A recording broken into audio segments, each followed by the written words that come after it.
සම්මා සම්බුද්දස්ස නමෝ තස්ස භගවතු අරහතු සම්මා සම්බුද්දස්ස නමෝ තස්ස භගවතු අරහතු සම්මා සම්බුද්දස්ස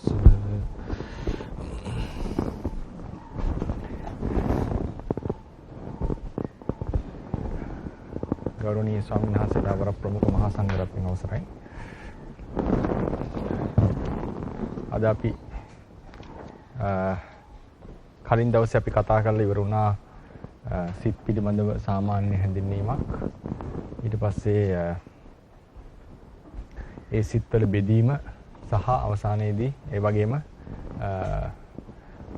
අකුසල සිත් කාමාවචර රූපාවචර අරූපාවචර ලෝකෝත්තර ભેදය ඊළඟට ඒ වගේම අපි දීර්ඝ විස්තර වශයෙන් කතා කරනවා. මොකද නානා නිර්වචන තියෙනවා මේවට. අපි සාමාන්‍ය එක නිර්වචනයක් කතා කරේ. ඊට පස්සේ කාමාවචර සිත් ප්‍රධාන වශයෙන් කොටස් තුනකට කැඩුවා. අකුසල සිත්, අහේතුක සිත් සහ කාමසෝබන සිත් කියලා. ඊළඟට අකුසල සිත් 12ත් නැවත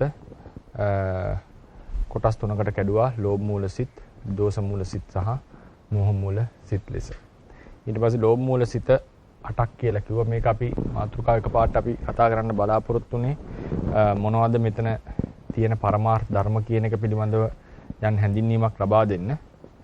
නැත්නම් දේශනාවේ වැඩසටහනේ තිබිච්ච පිළිවෙල මේක නෙවෙයි. මේ ටික අපි ඉස්සරහට කතා කරන්න බලාපොරොත්තු වෙමින් තිබුණේ. නමුත් මේ පිළිසෙට මොකද්ද පරමාර්ථ ධර්ම කියන හැඟීම කාටද තිබුණ නැත්නම් ඒක පිළිබඳ යම් ආબોධයක් ලබා දෙන්න තමයි බලාපොරොත්තු වෙන්නේ. ඒ වගේම මේ ධර්මිය සාමාන්‍යයෙන් පාඩම් කරලා තියෙනවා නම් ලේසි ඉදිරියට අපි ධර්මය ඉගෙනගෙන යන්න. ඒතර අපි ලෝභ මූල සිත්වලදී සෝමනස්ස භාවය, උපේක්ඛා භාවය ගැන සරලව කතා කරා. ditthi සම්ප්‍රයුක්ත භාවය, විප්‍රයුක්ත භාවය සහ අසංකාරික සසංකාරික භාවය ගැන කතා කරා. මම හිතන්නේ අසංකාරික සසංකාරික භාවය ගැන සමහරලාට තාම යම් ගැටලු තිබුණා. ඒකත් අපි පොඩ්ඩක් අද විසඳගමු. ඊළඟට අද තියෙන්නේ දෝෂ මූල සිත් දෙක. නේද? ඒකේ අපි කියවුවොත් එම් පාළියේ තියෙන්නේ දෝමනස්ස සහගත, පටිඝ සම්පයුක්ත, අසංකාරික සිත, දෝමනස්ස සහගත, පටිඝ සම්පයුක්ත, සසංකාරික සිත කියලා සිත් දෙකක් තියෙනවා. අනිත් සිත් වගේ නෙවෙයි මේ ද්වේෂ මූල සිත හැමතිස්සෙම දෝමනස්ස වේදනාවෙන් යුක්තයි. දෝමනස්ස වේදනාව කියන එක මේ ඉස්සලම දැක්වෙන්නේ වේදනාව. සෝමනස්ස, දෝමනස්ස, උපේක්ඛා කියලා දැක්වෙන්නේ වේදනාව. වේදනාව කියන එක ක්‍රම දෙකකට අපි බෙදනවා. අනුභවන ભેදයෙන් සහ ඉන්ද්‍රිය ભેදයෙන් කියලා. අනුභවන ભેදයෙන් බෙදනකොට වේදනාව තුන් වැදෑරුම් වෙනවා. සුඛ, දුක්ඛ, අදුක්ඛම සුඛ ලෙස. අනුභවන ભેදයෙන් බෙදුවම සුඛ, දුක්ඛ, අදුක්ඛම සුඛ ලෙස තුන් වැදෑරුම් වෙනවා. ඉන්ද්‍රිය ભેදයෙන් බෙදුවම සුඛ දුක්ඛ, සුඛ සෝමනස්ස, දුක්ඛ දෝමනස්ස, උපේක්ඛා කියලා පස් වැදෑරුම්. ඒක අපි නිකන් බෙදලා බැලුවොත් වේදනාව අනුභවන ભેදයෙන් අපිට සුඛ, දුක්ඛ, අදුක්ඛම සුඛ කියලා බෙදෙනවා. සුඛ කියන එක අපිට නැවත සුඛ සෝමනස්ස, දුක්ඛ දෝමනස්ස, උපේක්ඛා කියලා කියනවා. මේකට අපි කියනවා අනුභවන ભેදයෙන් බෙදීම.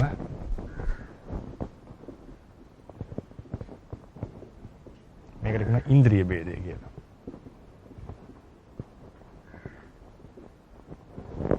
අනුභවන ભેදය, ඉන්ද්‍රිය ભેදය. දැන් සිත් ටික හඳුන්වනකොට සමහර තැන්වල අනුභවන ભેදයේ මත පදනම් වෙලා දේශනා කරලා තියෙනවා. ඒ කියන්නේ දැන් ධානා සිත්වල එහෙම වේදනා කරලා තියෙන අනුභවන ભેදයේ මත. ඊට පස්සේ අනිත් සිත්වල සාමාන්‍ය සමහර සිත්වල ඉන්ද්‍රිය ભેදය යනවා.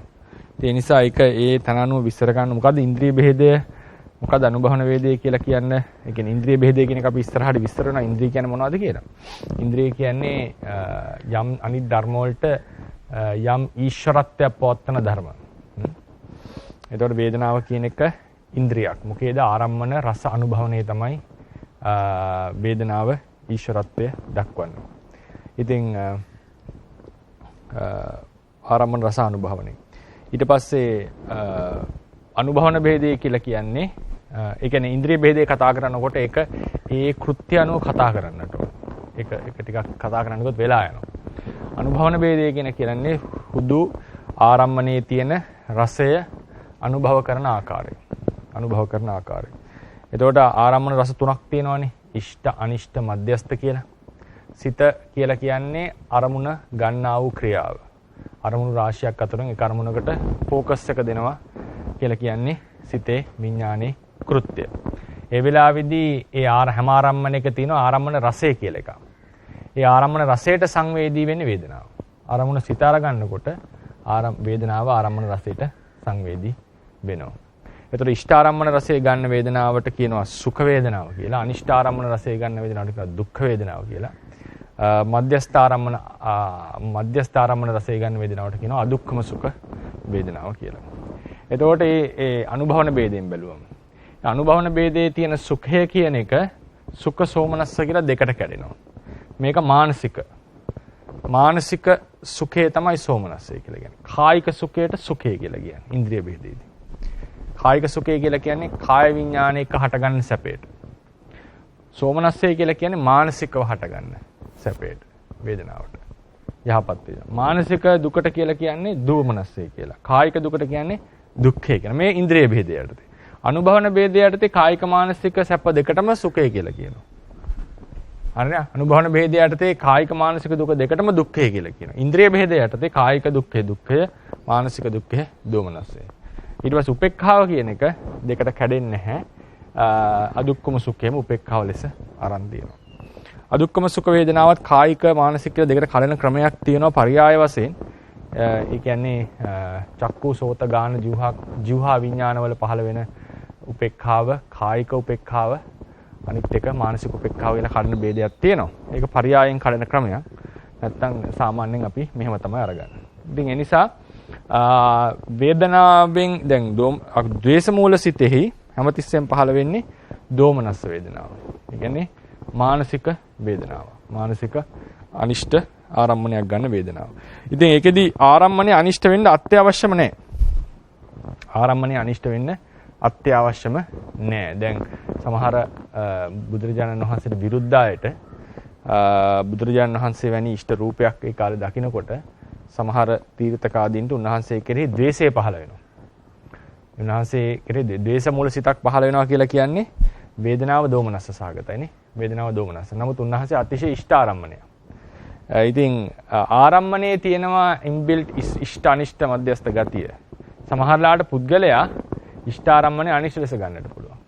ඉෂ්ඨ ආරම්මණය මධ්‍යස්ථ ලෙස ගන්නට පුළුවන්. ඉෂ්ඨ ආරම්මණය ඉෂ්ඨ ලෙස ගන්නට පුළුවන්. අනිෂ්ඨ ආරම්මණයත් එහෙමයි. ඉෂ්ඨ මධ්‍යස්ථ අනිෂ්ඨ ලෙස ගන්නට පුළුවන්. මධ්‍යස්ථ ආරම්මණයත් ඒ විදිහට ගන්නට පුළුවන්. ඒකෙදි අපි ඔය සමහරලාවට අහලා ඇති මේ රහතන් වහන්සේ පවා අරමුණක් අනිෂ්ඨ ලෙස ගන්න, අනිෂ්ඨ ලෙස දකින්නවා කියලා. එතකොට අරමුණක් අනිෂ්ඨ ලෙස ගන්න එකයි අනිෂ්ඨ ලෙස විඳිනවා කියන එකයි දෙකක්. ඒක හොඳට තේරුම් ගන්නට ඕන. අපි දැන් සාමාන්‍යයෙන් රූපකය අසුභයක් ලෙස දකින්නවා. අනිෂ්ඨ ධර්මයක් ලෙස දකින්නවා. එතකොට එතකොට අපි කියනවා අරමුණ අනිෂ්ඨ ලෙස දකින්නවා. අරමුණේ අනිෂ්ඨ ආරම්මන රසය විඳිනවා කියන්නේ වෙන එකක්. අනිෂ්ඨ ආරම්මන රසය විඳිනකොට හිත දූෂිත වෙනවා. ඒ වෙලාවේ දෝමනස්සය පහළ වෙනවා. අරමුණක් අනිෂ්ඨ ලෙස දකින්නවා කියන්නේ තව එකක්. ඒක නුවණින් සිද්ධ වෙන දෙයක්. එහෙම නැත්නම් වෙන මොන හරි චිත්තාදී ධර්ම වලින් සිද්ධ කරන දෙයක්. ඒ නිසා දැන් අසුභ භාවනාවකින් අපි දැන් රහතන් වහන්සේට පුළුවන් ආරම්මනේ අනිෂ්ඨ ලෙස දකින්න. අරමුණ අනිෂ්ඨ ලෙස දැකීම කියන එක පමණින් වේදනාව දෝමනස්ස වෙන්න අවශ්‍ය නැහැ. අනිෂ්ඨ ආරම්මන රසය විඳොත් ඒ වෙලාවේදී වේදනාව දෝමනස්ස වෙනවා. මතක තියාගන්න ඕන කරුණක් තමයි මේ දෝමනස්ස වේදනාව පහළ වෙන්නේ ද්වේෂ මූල සිතේ විතරයි. ද්වේෂ මූල සිතේ විතරයි. එහෙනම් ආරම්මන රසය අනිෂ්ඨ ලෙස විඳොත් හිත ද්වේෂයට යනවාමයි. එහෙනම් දෝමනස්සයි ද්වේෂයකින් දෙන්න එකිනෙකට විශාල ප්‍රත්‍යක් සිද්ධ කරනවා. අඤ්ඤමඤ්ඤව උපකාර වෙන ධර්ම දෙකක්. ඒ පටිගය නැති තැන දෝමනස්සය පහළ වෙන්නේ නැහැ. ඒ නිසා දැන් සමහර සූත්‍රවල දක්වනවා රහතන් වහන්සේ අරමුණු අනිෂ්ඨ ලෙස දකින්නවා කියලා. අනිෂ්ඨ ලෙස දකින්නවා කියන එකේ තේරුම අරමුණ අනිෂ්ඨාකාරයෙන් තේරුම් ගන්නවා. එක්කෝ අනිත්‍ය ධර්මයක් ලෙස, එක්කෝ අසුබ ධර්මයක් ලෙස ඒක පෘථුග්ජනයන්ටත් කරන්න පුළුවන්. දැන් අනිත්‍ය දුක්ඛ අනාත්ම ලෙස දකිනවා කියන්නේ අරමුණු අනිෂ්ඨ ලෙස දකිනවා කියන එක. අරමුණු යහපත් ලෙස දකින්නේ නැහැ නේ. දැන් විපස්සනාවේ කරන්නේ සංස්කාරයන්ගේ තියෙන වැරදි දකිනවා කියන එක.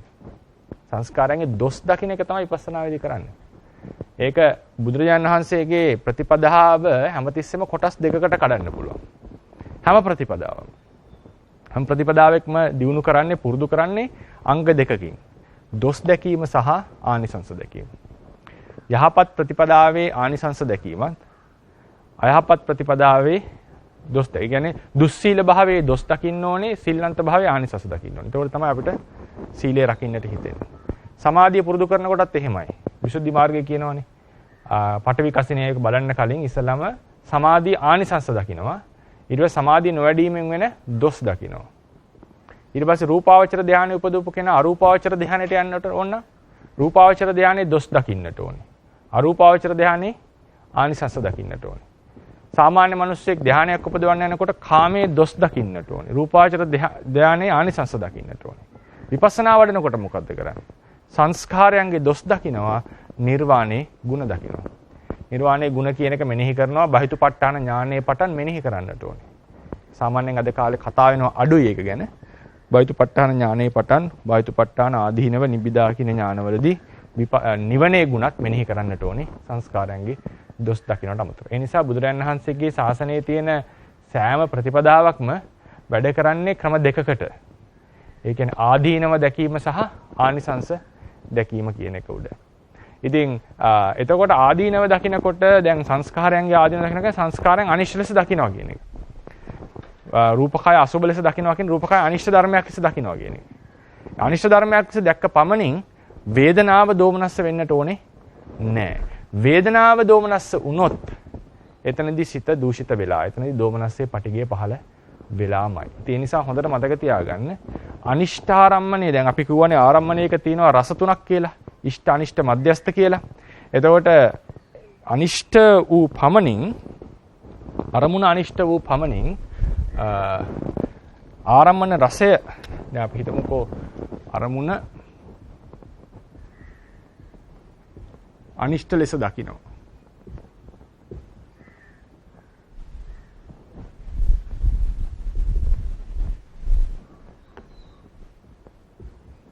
ඊට පස්සේ අරමුණෙහි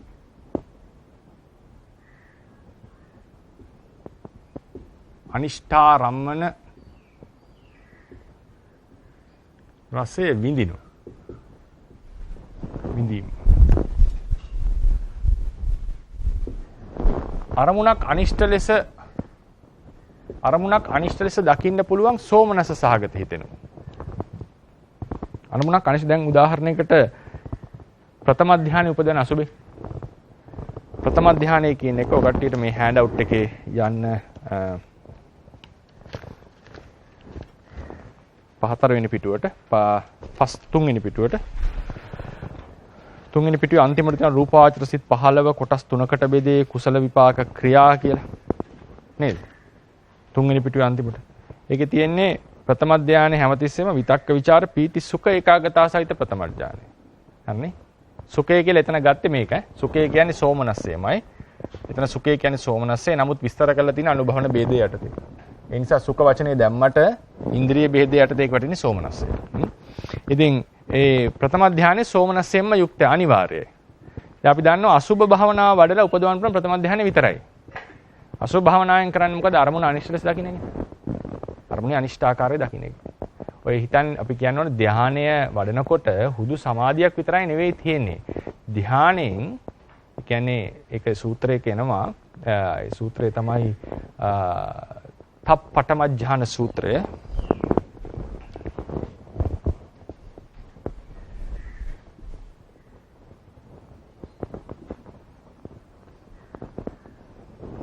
තප්පටමඥාන සූත්‍රය. ඒකෙදි කියනවා බුදුරජාණන් වහන්සේ නීවරණ පහ දුරු කරන්න නැතුව ධ්‍යාන ලබන්න බෑනේ.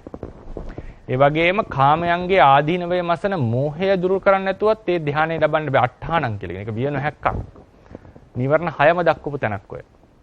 සාමාන්‍යයෙන් අපි කියන්නේ පංච නීවරණ ප්‍රහාණයෙන් මේ ධ්‍යානෙට සමාදිනවා කියලා.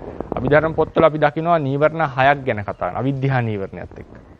එතකොට සූත්‍රයක මේ අවිද්‍යා නීවරණය මේ ධානයේට බරව කතා කරපු තැනත් මේ තප්පටමඥාන සූත්‍රය. ඒකෙදි පංච නීවරණයෝ දුරු කරන්නේ නැතුව ධානයට සමවදින්න බෑ. කියනවා කාමයන්ගේ ආධීනවේ වසන මෝහය දුරු නොකර ධානයට සමවදින්නට බෑ. එතකොට අපි අටුවාවේ විස්තර කරනවා මේ කාමයන්ගේ ආධීනව වසන මෝහය යටපත් වෙන්නේ සැබවින්ම විස්කම්මණය වෙන්නේ හොඳටම යටපත් වෙන්නේ ධානයේ තියෙන ප්‍රඥාවෙන්. ධාන ප්‍රඥාව කියන එක අපි සාමාන්‍යයෙන් සලකනවා අඩුයි. අපි කලකන්නේ විපස්සනා ප්‍රඥාව. අපි විපස්සනා ප්‍රඥාව ඊට පස්සේ අධ්‍යාපනයෙන් ලැබෙන ප්‍රඥාව මේවත් අපි කතා කරන්නේ. ධානයේ තියෙනවා විශේෂ ප්‍රඥාවක්. ඒ ප්‍රඥාව නිසා තමයි කාමයන් කෙරෙහි සත්‍යය ඇලෙන්නේ නැත්තේ. ඒක අවබෝධයක් තියෙන්නට ඕනේ යට. එතකොට ධානයක් වඩනවා කියලා කියන්නේ හුදු අරමුණකට ફોકસ කරන් ඉන්නවා කියන එක විතරක් නෙවෙයි. ඒ ධානයේට පරිතෝභෝග වශයෙන් හත්පසින් කාමයන්ගේ ආධීනව, කාමයන් කෙරෙන් දුරු වීමේ ආනිසංස මේවා ඔක්කොම මෙනෙහි වෙච්ච සිතකට තමයි ධානයක් උපදින්නේ. එහෙම නැත්නම් එකපාර මේ ධාන අරමුණක් ફોકસ කරන් හිඳලා ධානයකට යනවා නෙවෙයි. ඒකෙන් මම කියන්න හදන්නේ ඒක තව විශේෂ අපිට කාරණාවක් මේ මාතෘකාවක් මතුවෙච්ච හින්දා. ධානය කියන එක ප්‍රතිඵලයක් නම් මේක ධානය නම් අපිට හිතෙන්න පුළුවන් මේ සමාධියක්ම දිනු කරලා ධානයට එනවා කියලා. නැහැ. ඒක ලොකු කතාවක්. ඒ කියන්නේ ඒකේ පරිසරය ලොකුයි. ඒකේ තියෙනවා සමාධිය. ඒකට එන්න ඕනේ ප්‍රඥාව. ඒකට එන්න ඕනේ සීලය. මේ ආදී සියල්ලෙන්ම ආපු ප්‍රතිඵලයක් තමයි ධානය කියලා කියන්නේ. මොකද්ද මේ ප්‍රඥාව? මේක විපස්සනා ප්‍රඥාව නෙවෙයි. මෙතන තියෙනවා කාමයන්ගේ ආධීනවය දකින, කාමයන් කෙරෙන් වෙන්වීමේ ආනිසංස දකින නුවණක්. එහෙම නැති කෙනාට ධානයක් උපදින්නේ. අහලා ඇති නේද ත්‍රි හේතුක ප්‍රතිසන්දිකයට විතරයි ධානයක් උපදින්නේ කියලා. එතකොට මේ ත්‍රි හේතුක ප්‍රතිසන්දි භාවය වැදගත් වෙන්නේ. කරුණු දෙකක්. ඒක භවංග සිතේ තියෙන සියුම් භාවය වැදගත් වෙනවා. පටිභාග නිමිත්ත අරමුණු කරනකොට. ඒක තව එකක්. ඉතින් තව කරුණක් තමයි මේ ගමන යන්නට ලොකු ප්‍රඥාවක් ඕනේ. ඒ සියල්ල එකතු වෙච්ච තැන තමයි සමාධිය සාර්ථක වෙලා ස්ථාපනය වෙන්නේ. ඒකට තමයි විස්කම්මණය වෙන්නේ. කෙලස්. ඒ නිසා ඒ ප්‍රථම ධානය හිත අපි හිතන්නේ ධානය කියන එක නිකන් අරමුණක එල්බගෙන ඉන්නවා වගේ නෙවෙයි. ඒක ලොකු ප්‍රඥාවක්, සීලයක්, ගුණයක් එක්ක අවබෝධයක් එක්ක වර්ධනය වෙන ක්වොලිටියක් මේ ධාන සමාධිය කියලා කියන්නේ. එතකොට මේ ප්‍රථම ධානය හිතේ හිතම ධානය හිත අරමුණ අනිශ්චල ලෙස දකින්නේ. මොනවද? අසුබ ධානය. ප්‍රථම ධානය කියලා කිව්ව අසුබ ධානය. ඉතින් අසුබ ධානය අරමුණ අනිශ්චල ලෙස දකිනවා. හැබැයි ඒකේ තියෙන සෝමනස්සය. ඒකේ තියෙන සුඛයක්. ඒ නිසා අරමුණක් අනිශ්චල ලෙස දැකීම සෝමනස්ස හිතකින්, දෝමනස්ස හිතකින්, උපේක්ඛා හිතකින් තුනෙන්ම වෙන්න පුළුවන්. අනිශ්චල ලෙස දකින්න පුළුවන් ද්වේෂයෙන්. හරිනේ? ඒ අනිශ්චල ලෙස දැකීම වෙන්න පුළුවන් සෝමනස්ස, දෝමනස්ස, උපේක්ඛා සිත් තුනෙන්ම වේත හැකි. හැබැයි අරමුණක අනිෂ්ඨාරම්මණය රස විඳීම සිද්ධ වෙන්නේ මොන හිතෙන්ද? අනිවාර්යෙන් දෝමනස්ස හිතකින් විතරයි. හරිනේ? දෝමනස්ස හිතකින් විතරයි. ඒ නිසා ඒක හොඳට තේරුම් ගන්න. එතකොට අපිට වැදගත් වෙනවා අපි ශාසනයේදී ප්‍රඥාවේ කෘත්‍යයක් තමයි ඇති නුගුණ දැකීම. ඇති නුගුණ සංස්කාරයන් ආදීන්ගේ ඇති නුගුණ දැකීම ප්‍රඥාවේ කෘත්‍යයක්. නුගුණ දකින්නවා කියන්නේ අරමුණ අනිෂ්ට දෙයක් ලෙස, නොවැදගත් දෙයක් ලෙස දකින්නවා කියන එක. හැබැයි ඒකෙදි අනිෂ්ඨාරම්මන රසයේ වින්දොත්, දෝමනස්සේ වින්දොත් එතන පොඩ්ඩක් ට්‍රැක් එකකින් පැනලා තියෙනවා. ද්වේෂයට ගිහිල්ලා තියෙනවා. ඒ නිසා ඒකත් මම මෙතන මාතෘකාව ලෙස ගත්තේ. ඒක පටලවා ගන්න ටිකක් ළඟින් යන දෙයක් හින්දා. අනිෂ්ඨ ආරම්මණයක් සහ අනිෂ්ඨ අරමුණ අනිෂ්ඨ ලෙස දැකීම, අරමුණක අනිෂ්ඨ ආරම්මන රසයේ විඳීම කියන දේ. ඊළඟට පටිඝ සම්පයුත්තං පටිඝය කියන්නේ ද්වේෂයට මෙතන. පටිඝය කියන්නේ අනිත් ධර්ම ටිකක් බාධා කරන, ඒවව හප්පන, ඒවව පෙළන ධර්මයක්. ද්වේෂේ නම. මොනවද පෙළන්නේ? ඒ ද්වේෂයෙන් පෙළනවා සංප්‍රයුක්ත ධර්මයෝ. එකට හටගන්න චිත්තචෛසික ධර්මයන්ට ලොකු පීඩාවක් ද්වේෂය කියන එක. ඒක සහනයක් නෙවෙයි. ඊට පස්සේ ඒක ඇසුරු කරනවා නම් හදේ වස්තු රූපයේ ඒ වස්තු රූපේ දවනවා. සංප්‍රයුක්ත ධර්ම දවනවා, වස්තු රූපේ දවනවා. තුන්වෙනි එක වස්තු රූපය. හරිනේ? ඊට පස්සේ ඒ තුලින් පුද්ගලයාව සම්මුතියක් වශයෙන් ගත්තා. පුද්ගලයාවත් දවනවා. පුද්ගලයාටත් කරා. ඒකනේ අපි කියන්නේ සාමාන්‍යයෙන්. මාව කේන්ති ගස්සන්න එපා කියලා කියනවනේ. මාව ඒ කියන්නේ hina ගස්සන්න එපා කියලා කියන්නේ ඒක සතුටු කරන්න එපා කියන්නේ නැහැ. අපි සතුටු කරන්න කැමති. හැබැයි කියනවනේ කේන්ති ගස්සන්න එපා කියලා. මොකද හේතුව අපිම දන්නවා. ද්වේෂය කියන එක පීඩාකාරී. අපි ඒක කියන්නේ කේන්ති ගසන්න එපා. ඒකේ තව විදිහට කියනවා කේන්ති ගසන්න එපා. මොකද හේතුව ඊට පස්සේ මං ගැන මග කියන්න එපා. ඒක නොකිය කියන්නේ ඒකනේ. මං ගැන මග කියන්න එපා. අර කියන්නේ යකා උස්ස ගන්න එපා කියන්නේ. ඒ කියන්නේ දැන් මෙතෙක්කල් මම හොඳ මිනිස්සෙක් වශයෙන් හිටියට යකා උස්ස ගන්න එපා කියන එකේ තේරුම කේන්ති ගසන්න එපා කියන මගේ ඉවසීම සීමාව පන්නන්න එපා කියන එකේ තේරුම. එතනින් පස්සේ මම කවුද කියලා මග කියන්නේ නැහැ. මේ ඉන්න මම නෙවෙයි දාට ඉන්නේ කියන එක නොකිය කියන්නේ. මං ගහන්න පුළුවන්, බනින්න පුළුවන්, පරුස වචන කියන්න මං කෑ ගහන්න පුළුවන්. මරන්න උනත් පුළුවන් කියන එක නොකිය කියන්නේ. ඒ කියන්නේ මුළු කොයි තැනේ අතර වෙයිද දන්නේ නැහැ. ඒ නිසා අර ඉවසීමේ සීමාවක් තියෙනවා කියලා කියන්නේ මගේ ගුණේ සීමාවක් තියෙනවා කියන එකයි මේ කියන්නේ. ඒ නිසායි ඉවසීමේ සීමා රහිත වෙන්න ඕන කියලා බුදුවරු දේශනා කරේ. බුදුරජාණන් වහන්සේට අපි වන්දනා කරන්නේ බුදුරජාණන් වහන්සේ අපි සරණ ගියේ ඉවසීමේ සීමා නැති නිසා. අපි සාමාන්‍ය කියනවා හැමෝටම ඉවසීමේ සීමාවක් තියෙනවා. ඉවසීමේ සීමාවක් තියෙනවා කියලා කියන්නේ අපේ ගුණේ සීමාවක් තියෙනවා කියන එකයි නොකිය. ඒ නිසා පටිඝය ද්වේෂය කියන එක සම්ප්‍රයුක්ත ධර්ම පෙරනවා. ඊට පස්සේ හදේ වස්තුව පෙරනවා. ඇසුරු කරන වස්තු රූපය පුද්ගලයාව පෙරනවා. ඒ ශරීරයත් ඕන කියන මුළු ශරීරයමත් පෙරනවා. නේද? ශරීරයවත් ඒකත් උනා එකතු කරනවා. ශරීරයම පෙරනවා. ද්වේෂයක් කාම රත් වෙනවා. හරි අපහසුයි. පුද්ගලයාව පෙරනවා. ඊට පස්සේ සමහරවල් ආරම්මණයත් පෙරනවා. ආරම්මණය කියන්නේ ලක් වෙච්ච කෙනාටත් පහර ගහනවානේ, බනිනවා. ආරම්මණයට තින්න දෙන්නේ නැහැ අපි සාමාන්‍යයෙන්. ඒ නිසා හැම තැනටම කරදර කරන දෙයක් තමයි මේ ද්වේෂය, පටිඝය කියලා කියන්නේ. ඉතින් මේ පටිඝයසිත ওই විදිහට අසංඛාරිකවයි, සසංඛාරිකවයි හටගන්න. දැන් උදාහරණයකට සත්තු මරන්න එහෙම කෙනෙක් යනකොට දඩේම යනවනම් සමහරලාට ඉතාම උනන්දුවෙන් ගිහිල්ලා සත්තු මැරීම දඩේම කරනවා. සමහරලාවට පහු බැහැ ගිහිල්ලා ඒ දඩේම කරනවා. දැන් හොඳටම වහිනවා අමාරුයි කියලා හිතලා අද යන්න බෑ කියලා හිත අතහැරලා ඊට පස්සේ උනන්දු වෙලා ගිහිල්ලා ඒ වැඩේ කරනවා. එතකොට ඒක සසංකාරික ක්‍රියාවක් බවට පත් වෙනවා. මෙතන පටිඝය කියන එක විශේෂයෙන් දක්වන්නට හේතුවක් තමයි සමහරලාට දැන් දෝමනස්සය කියන එක මේකේ දක්වන්නට විශේෂ හේතුවක්. සමහරලාට දැන් කියනවනේ අර මේ අර රජවරු වගේ කට්ටිය නැත්තම් බලවත් අය මිනිස්සු මරන්නේ නැද්දී? ඒ කියන්නේ එයාට වැඩක් දෙන්න කියලා නේද? නැත්තම් සදාටම නිදි කරවන්න කියලා කියනවා නේද? hina විවි විහිළුවට කියනවා. ඒ කියන්නේ මරන්න ඕඩර්ස් දෙනකොට සමහර ප්‍රබල අය නේද? දුෂ්ට අය. එතකොට ඒ වෙලාවට hina විවි කියන්නේ ඒක. සමහරට ක්‍රීඩාවට ගිහිල්ලා ස්පෝටිං මොකද්ද මේ ගේමින් කියලා කියන්නේ? සත්තු මරනවා කියලා කියන්නේ නේද? ක්‍රීඩාවට සත්තු මරනවා. එතකොට ඒ වගේ වෙලාවලදී සෝමනස්ස හිතෙන්ද මේ සත්තු මැරීම විශේෂයෙන් ද්වේෂය බරයි මේ ප්‍රාණඝාත ආදීට. එතකොට අපි දන්නවා ද්වේෂ හිතෙන් තමයි ප්‍රාණඝාත කරන්න කියන එක දේශනාවේ තියෙනවානේ. ද්වේෂ හිතෙන් ප්‍රාණඝාත. හැබැයි ඒ ද්වේෂ හිත සමග සෝමනස්සෙන් පහළ වෙනවද කියලා ප්‍රශ්නයක් එනවා. අය hina වෙවිනේ මරන්නේ සතා. නේද? ඕඩර් එක දෙන්නේ hina වෙවි. නිකන් විනෝද වෙවි. හැබැයි ඒ වෙලාවේ මරණකොට නියෝගය දෙනකොට සතා මරන්නට පුද්ගලයා මරන්නට නම් ඒ නියෝගය දෙනකොට ඒ වෙලාවේ එයාගේ හිතේ ආරම්මණය ඒ සතාගේ ජීවිතේන්ද්‍රිය රූපය. ඒක නසන්නට තමයි ඕඩර් එක දෙන්නේ.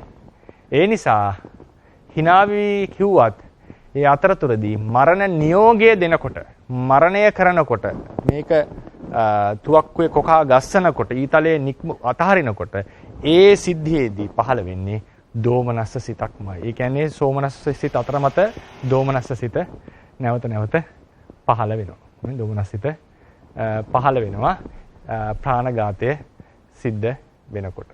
ඒ නිසා ඒක විශේෂයෙන් දැනගන්නට ඕනේ. hina විවි සත්තු මරුවත්, විනෝදයේ සත්තු මරුවත් ඒ මරණ මොහොතේ අපේ ථේරවාද ධර්මයේ හැටියට දෝමනස්ස වේදනාවක්මයි තියෙන්නේ.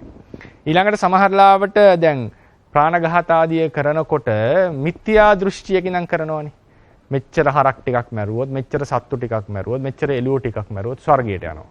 මේ වගේ යාගයක් කරොත් ස්වර්ගයට යනවා. ප්‍රශ්න විසඳෙනවා. කුකුල්ලු මැරීම. මේ වගේ තියෙනවනේ නේද? අදත් සමහරවල් බලි පූජා හැම කරනවා. ඊට පස්සේ කරනවනේ ඉන්දියා ඉස්සර සමහරවල් තිබිලා තියෙනවා මේ අස්ව මේධය, අස්වැය මරනවා.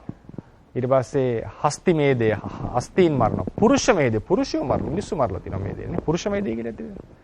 මිනිස්සු මරනවා. මේ රජුරවන්ට නැත්තම් ඒ බලවතාට සැප පිණිස. ඒවා පහත්, ඊටාම් පහත්. ඒ වලින් පහත් ක්‍රියා. ඉතින් ඒ වලින් බලාපොරොත්තු වෙන්නේ ස්වර්ගයට යන්න. නැත්තම් එන අපල උපද්‍රව ප්‍රශ්න දුරු කරගන්න. ඒක මේක මිත්‍යා දෘෂ්ටියක් නේ. මේක මිත්‍යා දෘෂ්ටියක්.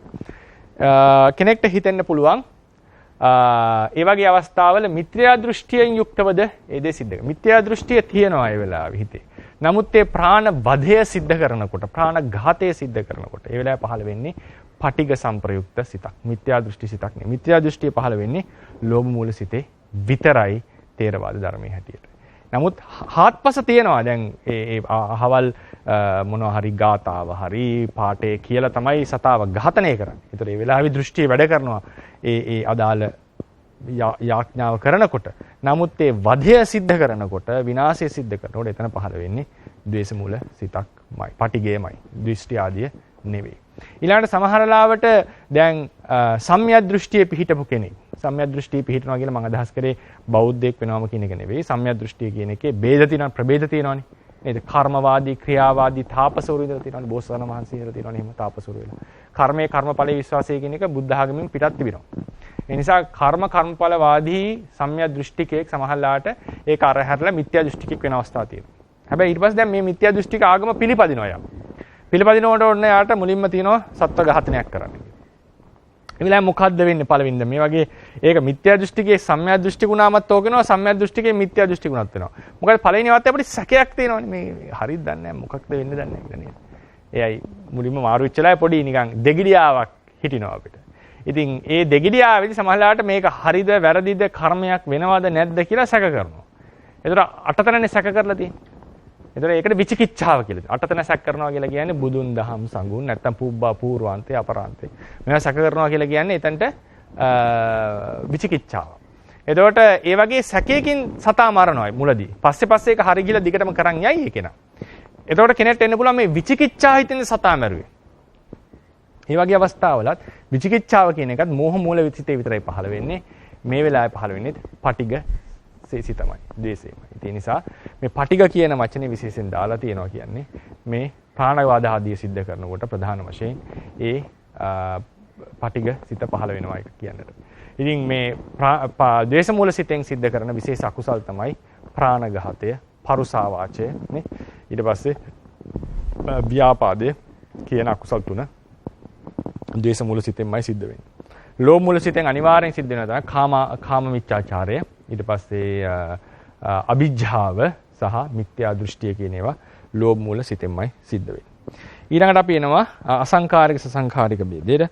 අර පහු බහැලා නැගිටිනවා කියන මේ අවසානයේදී ඒක ගැන පොඩ්ඩක් ආයෙ නැවත විස්තර කරන්න. නැත්නම් ඒක පැහැදිලි වුණ නැති බවක් තියෙනවා සමහර අයට. ඊට පස්සේ මෝහ මූල සිත් දෙක. ඒකට මෝහ කියලාත් කියනවා. මෝහ මූල සිත්වල දැන් ලෝභ මූල සිත්වලයි ද්වේෂ මූල සිත්වලයි තියෙන ලක්ෂණයක් තමයි මේ දෙකේම ලෝභය ප්‍රධානයි, ද්වේෂය ප්‍රධානයි පිළිවෙලින්. මේ මෝහයක් තියෙනවා. මෝහෙන් තොරව ද්වේෂ ලෝභ හට ගන්නට හේතුවක් නැහැ. ලෝභ ද්වේෂ කියන්නේ අනාභෝධයක් තිබිය යුතුයමයි. ඒකෙන් මොකද්ද නොකිය කියන්නේ? නොකිය කියන අදහස මොකද්ද? දැන් මෝහය කියලා කියන්නේ අනවබෝධය කියන එකනේ. මෝඩකම මුලාව කියන එක නේද? ද්වේෂ මූල සිතේ ලෝභ මූල සිතේ අනිවාර්යයෙන් මෝහය තියෙනවාමයි. ඒතර අරමුණට ඇලෙනවා කියන්නේ අරමුණත් එක්ක ගැටෙනවා කියලා කියන්නේ එතන මෝහය තියෙනවා. ඒකෙන් නොකිය කියවෙන කතාවක් තියෙනව නේද? යම් ඇලීමක් ආවොත් ඒක මෝහයෙන් යුක්තයි. ගැටීමක් ආවොත් ඒක මෝහයෙන් යුක්තයි කියලා කියවෙනවනේ. ඒකෙන් නොකිය කියවෙනව නේද? සැබවින් ලෝකයේ කිසිම අරමුණක් ඇලිය යුතු නැහැ. සැබවින් ගැටිය යුතු නැහැ නේද? ඉතින් මෝහේ යුක්තයි කියලා කියන්නේ අනවබෝධයක් කියන එකනේ. ඒ කියන්නේ ඒකෙන් බුදුදහමේ හැටියට කියවෙනවා කිසිදු අරමුණක නැහැ ආභෝධයෙන් හිටියොත් ඇලිය යුතු බවක්. සත්‍ය වශයෙන් ඇලිය යුතු බවක් නැහැ. සත්‍ය වශයෙන් ගැටිය යුතු බවක් නැහැ. නොගැටිය යුතුයි, නොඇලිය යුතුයි කියන එක දර්ශනයක් වශයෙන් අපිට කියන්නත් පුළුවන්. ආකර්ෂණීය භාවයේ තියෙනවා. ඒක හරි. ඒ නිසා තමයි සත්‍ය ඇලෙන්නේ. ඉෂ්ඨාරම්මණයේ තියෙන ආකර්ෂණීය භාවය, ලෝභනීය භාවය, ලෝභනීය වස්තු කියලා අපි ඒවට කියන්නේ. ඇලිය යුතු බව තියෙනවා. නමුත් ෆිලොසොෆියක්, දර්ශනයක් ලෙස, පුහුණුවක් ලෙස අපි අර්ථකථනය කරොත්, පුහුණුව පැත්තෙන් අර්ථකථනය, ලෝකේ පැවැත්ම පැත්තෙන් අර්ථකථනය කරොත් ඇලෙන්න සුදුසුයි අරමුණේ. ලෝභනීය අරමුණක්. හැබැයි පුහුණුව පැත්තෙන් අපි කතා කරොත් අපිට කියන්න වෙන්නේ කිසිදු අරමුණක් නැහැ ලෝකේ ඇලිය යුතු හෝ ගැටිය යුතු. මොකද හේතුව මෝහයේ තියෙන තැන විතරයි ලෝභය සහ ද්වේෂය කියන එක පහළ වෙලා තියෙන්නේ. ඒ නිසා මේ ලෝභ මූල සිත්වල, ද්වේෂ මූල සිත්වල අනිවාර්යෙන් මෝහය කියන මූලය තියෙනවා. නමුත් ලෝභය සහ ද්වේෂය තමයි ප්‍රධාන. ලෝභය සහ ද්වේෂය දෙන්නගේ බලපෑමට ලක් වෙලා තමයි මෝහය එතන පහළ වෙන්නේ. නමුත් මෝහය අත්‍යවශ්‍ය අංගයක්. ඊළඟ මේ මෝහ මූල සිත්වලදී ලෝභ ද්වේෂ දෙන්නගේ බලපෑමෙන් තොරව හුදු මෝහය විතරක් පහළ වෙනවා. හුදු මෝහය විතරක් පහළ වෙනවා. ඒ මොහේ පහළ වෙන නිසා අධික මුලාභාවක් තියෙනවා. අධික මුලාභාවක්. ලෝභ මූල සිතේ මුලාභාව තිබුණාට ඒකේ ඇලීම නිසා ඒ මුලාභාව යම් ඒකට ටික ඒක වැහිලා යනවා ටික. ඒක ඇලීමට තමයි ප්‍රධානත්වය දෙන්නේ. ද්වේෂ මූල සිතේ ගැටීමට ප්‍රධානත්වය දෙන්නේ. ඉතින් ඒ නිසා ඒකට කියනවා ලෝභයෙන් ඉෆෙක්ට් වෙලා තියෙනවා මෝහය. ද්වේෂයෙන් ඉෆෙක්ට් වෙලා තියෙනවා මෝහය. බලපෑමකට ලක් වෙලා තියෙනවා. මෝහ මූල සිතේ එහෙම වෙන ප්‍රධාන මූලයක් නැහැ ප්‍රධානත්වය ගන්න. නිසා මෝහය තමයි එකම ප්‍රබල මූලය. ඒකිනුත් කියවෙනවා මූලය කියන එක ලොකු කර්තව්‍යයක් හිතකට කරනවා කියන එක කියවෙනවා නේ. මූලය කියන එක ඊටාම ලොකු රෝල් එකක් ප්ලේ කරනවා මේ සිතක. ඉතින් මෝහ මූල සිතේ මෝහය ප්‍රබලයි වෙන මූලයක බලපෑමට ලක් වෙලා නැහැ. ඒ නිසා අධික මුලාභවාම ප්‍රතිඵල දෙකක් සිද්ධ වෙනවා. මොකද්ද? එක්කෝ අරමුණ සැක කරනවා එකක්. අරමුණ සැක කරනවා. අනිත් එක අරමුණේ කලබල වෙනවා. කලබලයක් ඇති වෙනවා. නොසැලෙන බවක් ඇති වෙනවා. එහෙම නැත්නම් අරමුණ සැක කරනවා. ඒ වගේ අරමුණ සැක කරනකොට ඒකට කියනවා විචිකිච්ඡා සංප්‍රයුක්ත සිතක්. සැලෙනකොට කියනවා උද්ධච්ච සංප්‍රයුක්ත සිතක. සැලීම අධිකයි. එතකොට ඒ සිත් අනිවාර්යෙන් උපේක්ඛා සහගතමයි. හේතුව මොකද? අධික මෝහය නිසා ආරම්මන රසය විඳින්න බෑ හොඳට. ඒ කියන්නේ සෝමනස්ස හෝ දෝමනස්ස. සෝමනස්ස භාවයයි දෝමනස්ස භාවයේ තියෙනවා අධික බවක්. වේදනාවේ අධික බවක්. ඒ සෝමනස් සුඛ දුක්ඛ උපේ නැත්නම් මේ සුඛ දුක්ඛ උපේක්ඛා කියනකොට මේ දුක්ඛ සහ සුඛ එහෙම නැත්නම් සෝමනස්ස දෝමනස්ස වල තියෙනවා උපේක්ඛා වේදනාවට වඩා අධිකව ආරම්මන රසය ගන්න බව. ඒකෝ ධන පැත්තට හෝ ඍණ පැත්තට. උපේක්ඛාවේ තියෙන ටිකක් මැදහත් ගතිය. මැදහත් ගතිය. මේ උපේක්ඛා වර්ග 10ක් තියෙනවා. ඒක අපි ඊළඟට කතා කරන්න ඕන එකක්. ඒක අද නෙවෙයි වෙනම කතා කරන්න ඕන එකක්. මොකද උපේක්ඛා වර්ග 10ක් අපි සාමාන්‍යයෙන් උපේක්ෂාව කියන එක ප්‍රශංසා කරනවා නේද බුද්ධ ශාසනය. අර උදේටත් වන්දනා කරන්නේ උපේක්ෂාව නළලේ පිහිටන්න කියලානේ. අනිත්‍ය ලක්ෂණය උපේක්ෂාව ඊට පස්සේ රත්නත්‍රය සම්මාදිට්ඨිය නේද? සම්මාදිට්ඨියයි ත්‍රිවිධ රත්නයයි උපේක්ෂාවයි ඊට පස්සේ මේ ත්‍රිලක්ෂණයයි කියන ඒවා නල් ඒක නිතරම ඒවා සිහි වෙන්න කියන එක. ඒ මට්ටමේ ඉන්න කියන එක. ඒකෙදී මේ උපේක්ෂාව කියන එකේදී අපේ ශාසනයේ වැදගත් වෙන්නේ ගොඩාක් වෙලාවට වැදගත් වෙලා තියෙන්නේ ඒකට කියනවා මේ මධ්‍යස්ත වෙනවා කියලා එකක් තියෙනවා. අවබෝධයෙන් යුතුව මධ්‍යස්ත වෙනවා කියලා එකක් තියෙනවා. ඒ අවබෝධයෙන් යුතුව මධ්‍යස්ත වෙන උපේක්ෂාව වෙනයි. වේදනා උපේක්ෂාව වෙනයි. වේදනා උපේක්ෂාව වෙනයි. අවබෝධයෙන් යුතුව මධ්‍යස්ත වෙනවා කියන්නේ දැන් සංඛාර උපේක්ඛා කියලා කියන්නේ ඒ වෙලාවේ උපේක්ෂා වේදනාවක් තියෙන නිසා නෙවෙයි.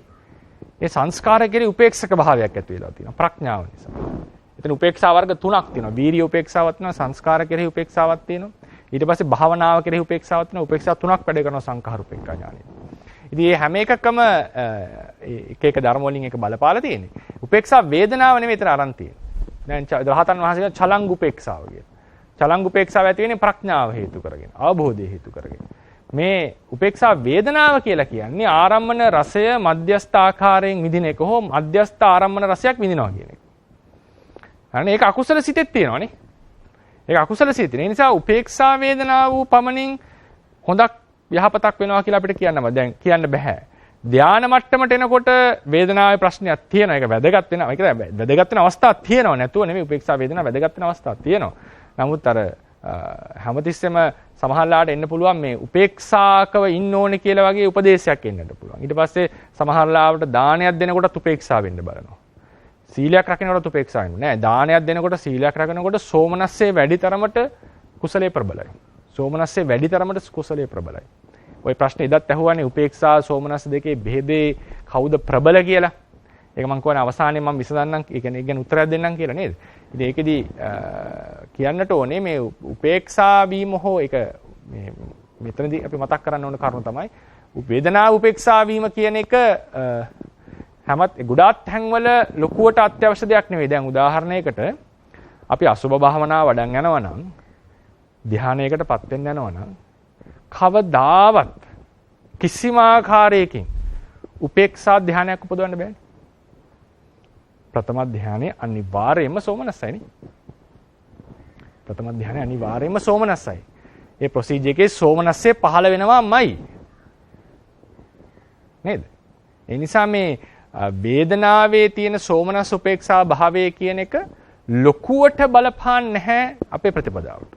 බලපාන අවස්ථා තියෙනවා. චතුර්ථ ධානයෙන් පංචම ධානයට යන්න යනකොට. එතකොට බලපානවා ඒක. ඊට පස්සේ චරිතයක් ලෙස ගත්තම උපේක්ෂක වෙන්න, ඒ කියන්නේ ස්වභාවයෙන්ම අපි වැඩි සෝමනස්සයට දෝමනස්සයට යන්නේ නැතුව ඉන්න පුළුවන් නම් ඒකේ යම් යහපතක් තියෙනවා. නමුත් මනුස්ස කෙනෙක්ගේ ප්‍රතිපදාවේ හැමතැනටම මේ උපේක්ෂා වේදනාව ගන්න හොඳ නෑ. මොකද උපේක්ෂා වේදනාව කියන එක අකුසල හිතෙත් පහළ වෙනවා. දැන් මේ මෝහ මූල සිත්වල උපේක්ෂා වෙන්නේ වේදනාව මෝහය අධික නිසා හරියට ආරම්මන රසය විඳ ගන්නට බැරි වෙනවා. ඒ නිසා උපේක්ෂක භාවයක් තියෙනවා. සෝමනස්ස දෝමනස්ස දෙන්නගේ අධික භාවයක් තියෙනවා ආරම්මන රසය විඳීම. ඊළඟට විචිකිච්ඡාව කියලා කියන්නේ සැක කිරීම. සැක කිරීම වර්ග දෙකක් තියෙනවා. විචිකිච්ඡාව, පටිරූපක විචිකිච්ඡාව. විචිකිච්ඡා වර්ග දෙකයි. මේක මම දීර්ඝව කතා කරනවා. මොකද එක චෛතසිකයක් ගන්න මේ කෙටි හැඳින්වීම කෙටි නෙමෙයි අන්තිමට යම් හැඳින්වීමක් කරනවා මෙතන. දීර්ඝව අපි කතා කරනවා.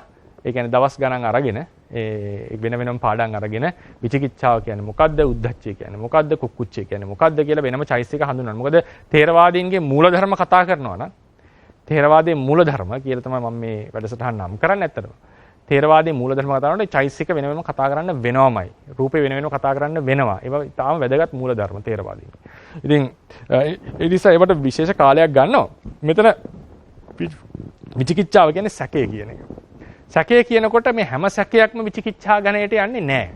මේ කතා කරන්නේ සාමාන්‍ය මනුස්ස පතය, මනුස්ස ඥානය, මනුස්ස විෂය ඉක්මවා ගියපු ගැඹුරු කරුණු සම්බන්ධයෙන් ඇතිවන්නා වූ සැකය.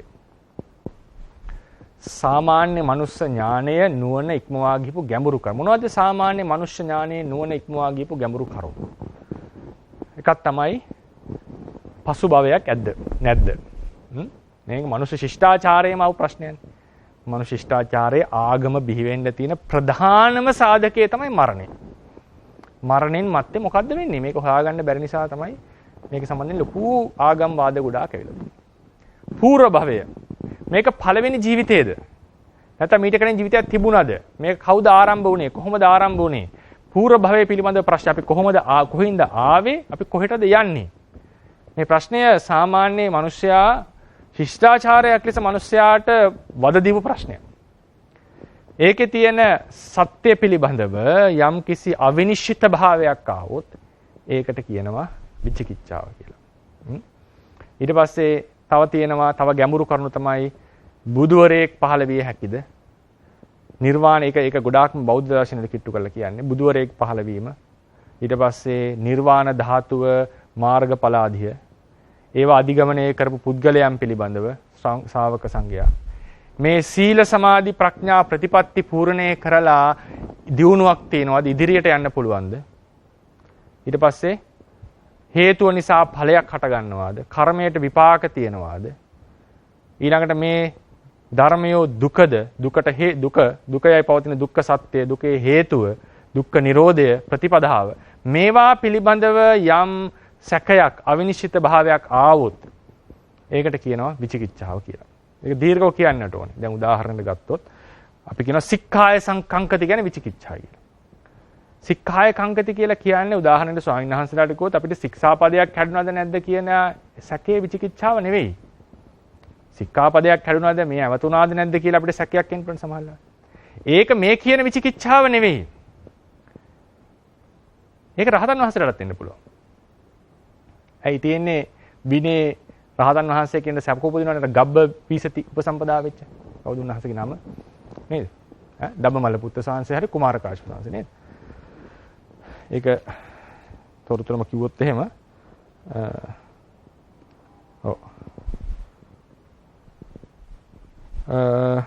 කුමාරකාශ්‍යප සාංශයට මම උපසම්පදාද නැද්ද කියලා සැකයක් එනවනේ. නේද? ඒක මේ විචිකිච්ඡාව නෙවෙයි. මේ විචිකිච්ඡාව සෝවන් මාර්ගෙන් දුර වෙනවා. ඒ නිසා අපිට අවතක් වුණාද, සංඝාදිශේෂයක් වුණාද නැද්ද, පාචිත්‍යයක් වුණාද නැද්ද කියලා සමහරවිට සැක උපදිනවා. මේකට කියන්නේ පටිරූපක විචිකිච්ඡාව කියලා. සික්ඛාය කංකති කියලා කියන්නේ මොකද්ද? සීල සමාධි ප්‍රඥා දියුණු කිරීම තුළ මම භික්ෂුන් වහන්සේලා නිසා මාතෘකාව ගත්තේ. සීල සමාධි ප්‍රඥා ගුණ දියුණු කිරීම නිසා ප්‍රතිඵලයක් තියෙද? අධිගමනයකට යන්න පුළුවන්. දියුණු වෙන්න පුළුවන්ද කියලා කාට හරි සැක ප්‍රතිපදාව සැක කිරීමයි සික්ඛාය කංකති කියලා කියන්නේ. අවතක් වුණාද නැද්ද කියලා සැකන එක දැනුම පිළිබඳ ප්‍රශ්නයක්. ඒක තමන්ගේ චිත්ත වහරය අවබෝධ කරගන්න පුළුවන් බැරි ප්‍රශ්නයක් නෙදී. ඒක කුසල අකුසල අව්‍යාකත ඕන සිතක් වෙන්න පුළුවන්. රහතන් වහන්සේලාට ඒ සැකේ ඉන්නට පුළුවන්. ඉතින් ඒ නිසා ඒකේ තියෙනවා සැකය කියලා කිව්වම මේ දැන් උදාහරණයකට ගත්තොත් අපි හිතමුකෝ බුදුරජාණන් වහන්සේ ගැන අපි කාටරි සැකයක් ආවද හිතන්නකෝ. බුදුරජාණන් වහන්සේ ඉපදුනේ අහවල් කාලෙද මේ කාලෙද? කිස්තු වර්ෂ 400ද 500ද කියලා කාටරි සැකයක්. මේක ඉතිහාසමය සාධකයක් පිළිබඳ ප්‍රශ්නයක්. බුද්ධේකංකති කියලා කියන්නේ බුද්ධත්වයේ පිළිබඳ සැක කිරීම. සර්වඥතා ඥානය දෙතිස් මහා පුරුෂ ලක්ෂණ වලින් යුක්ත පුද්ගලයෙක් පහළ විය හැකිද? ඒ වගේ තත්වයක් පුළුවන්ද බැරිද කියලා කවුරුහරි සැක කරොත්. ඒක තමයි බුද්ධේකංකති කියලා කියන්නේ. ඒ වගේ ඒක අපි බෙදා ගන්නට ඕනේ.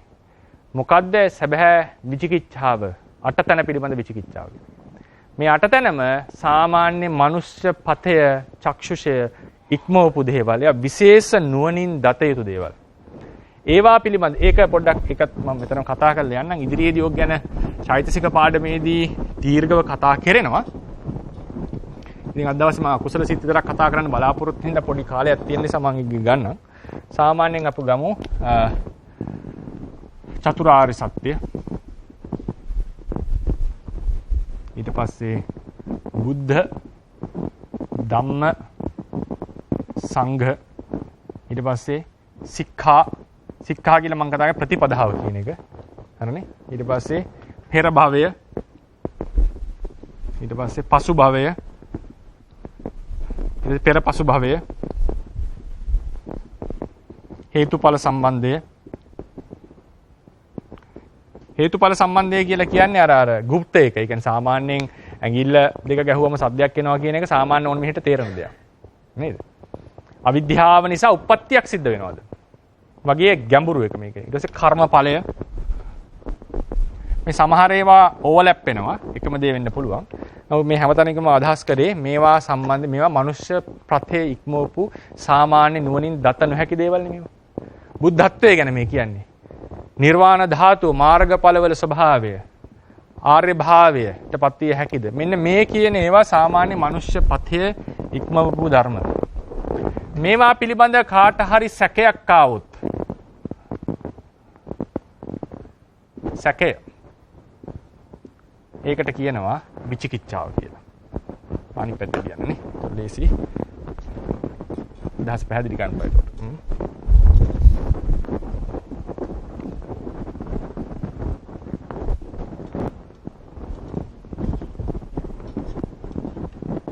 මේවා පිළිබඳ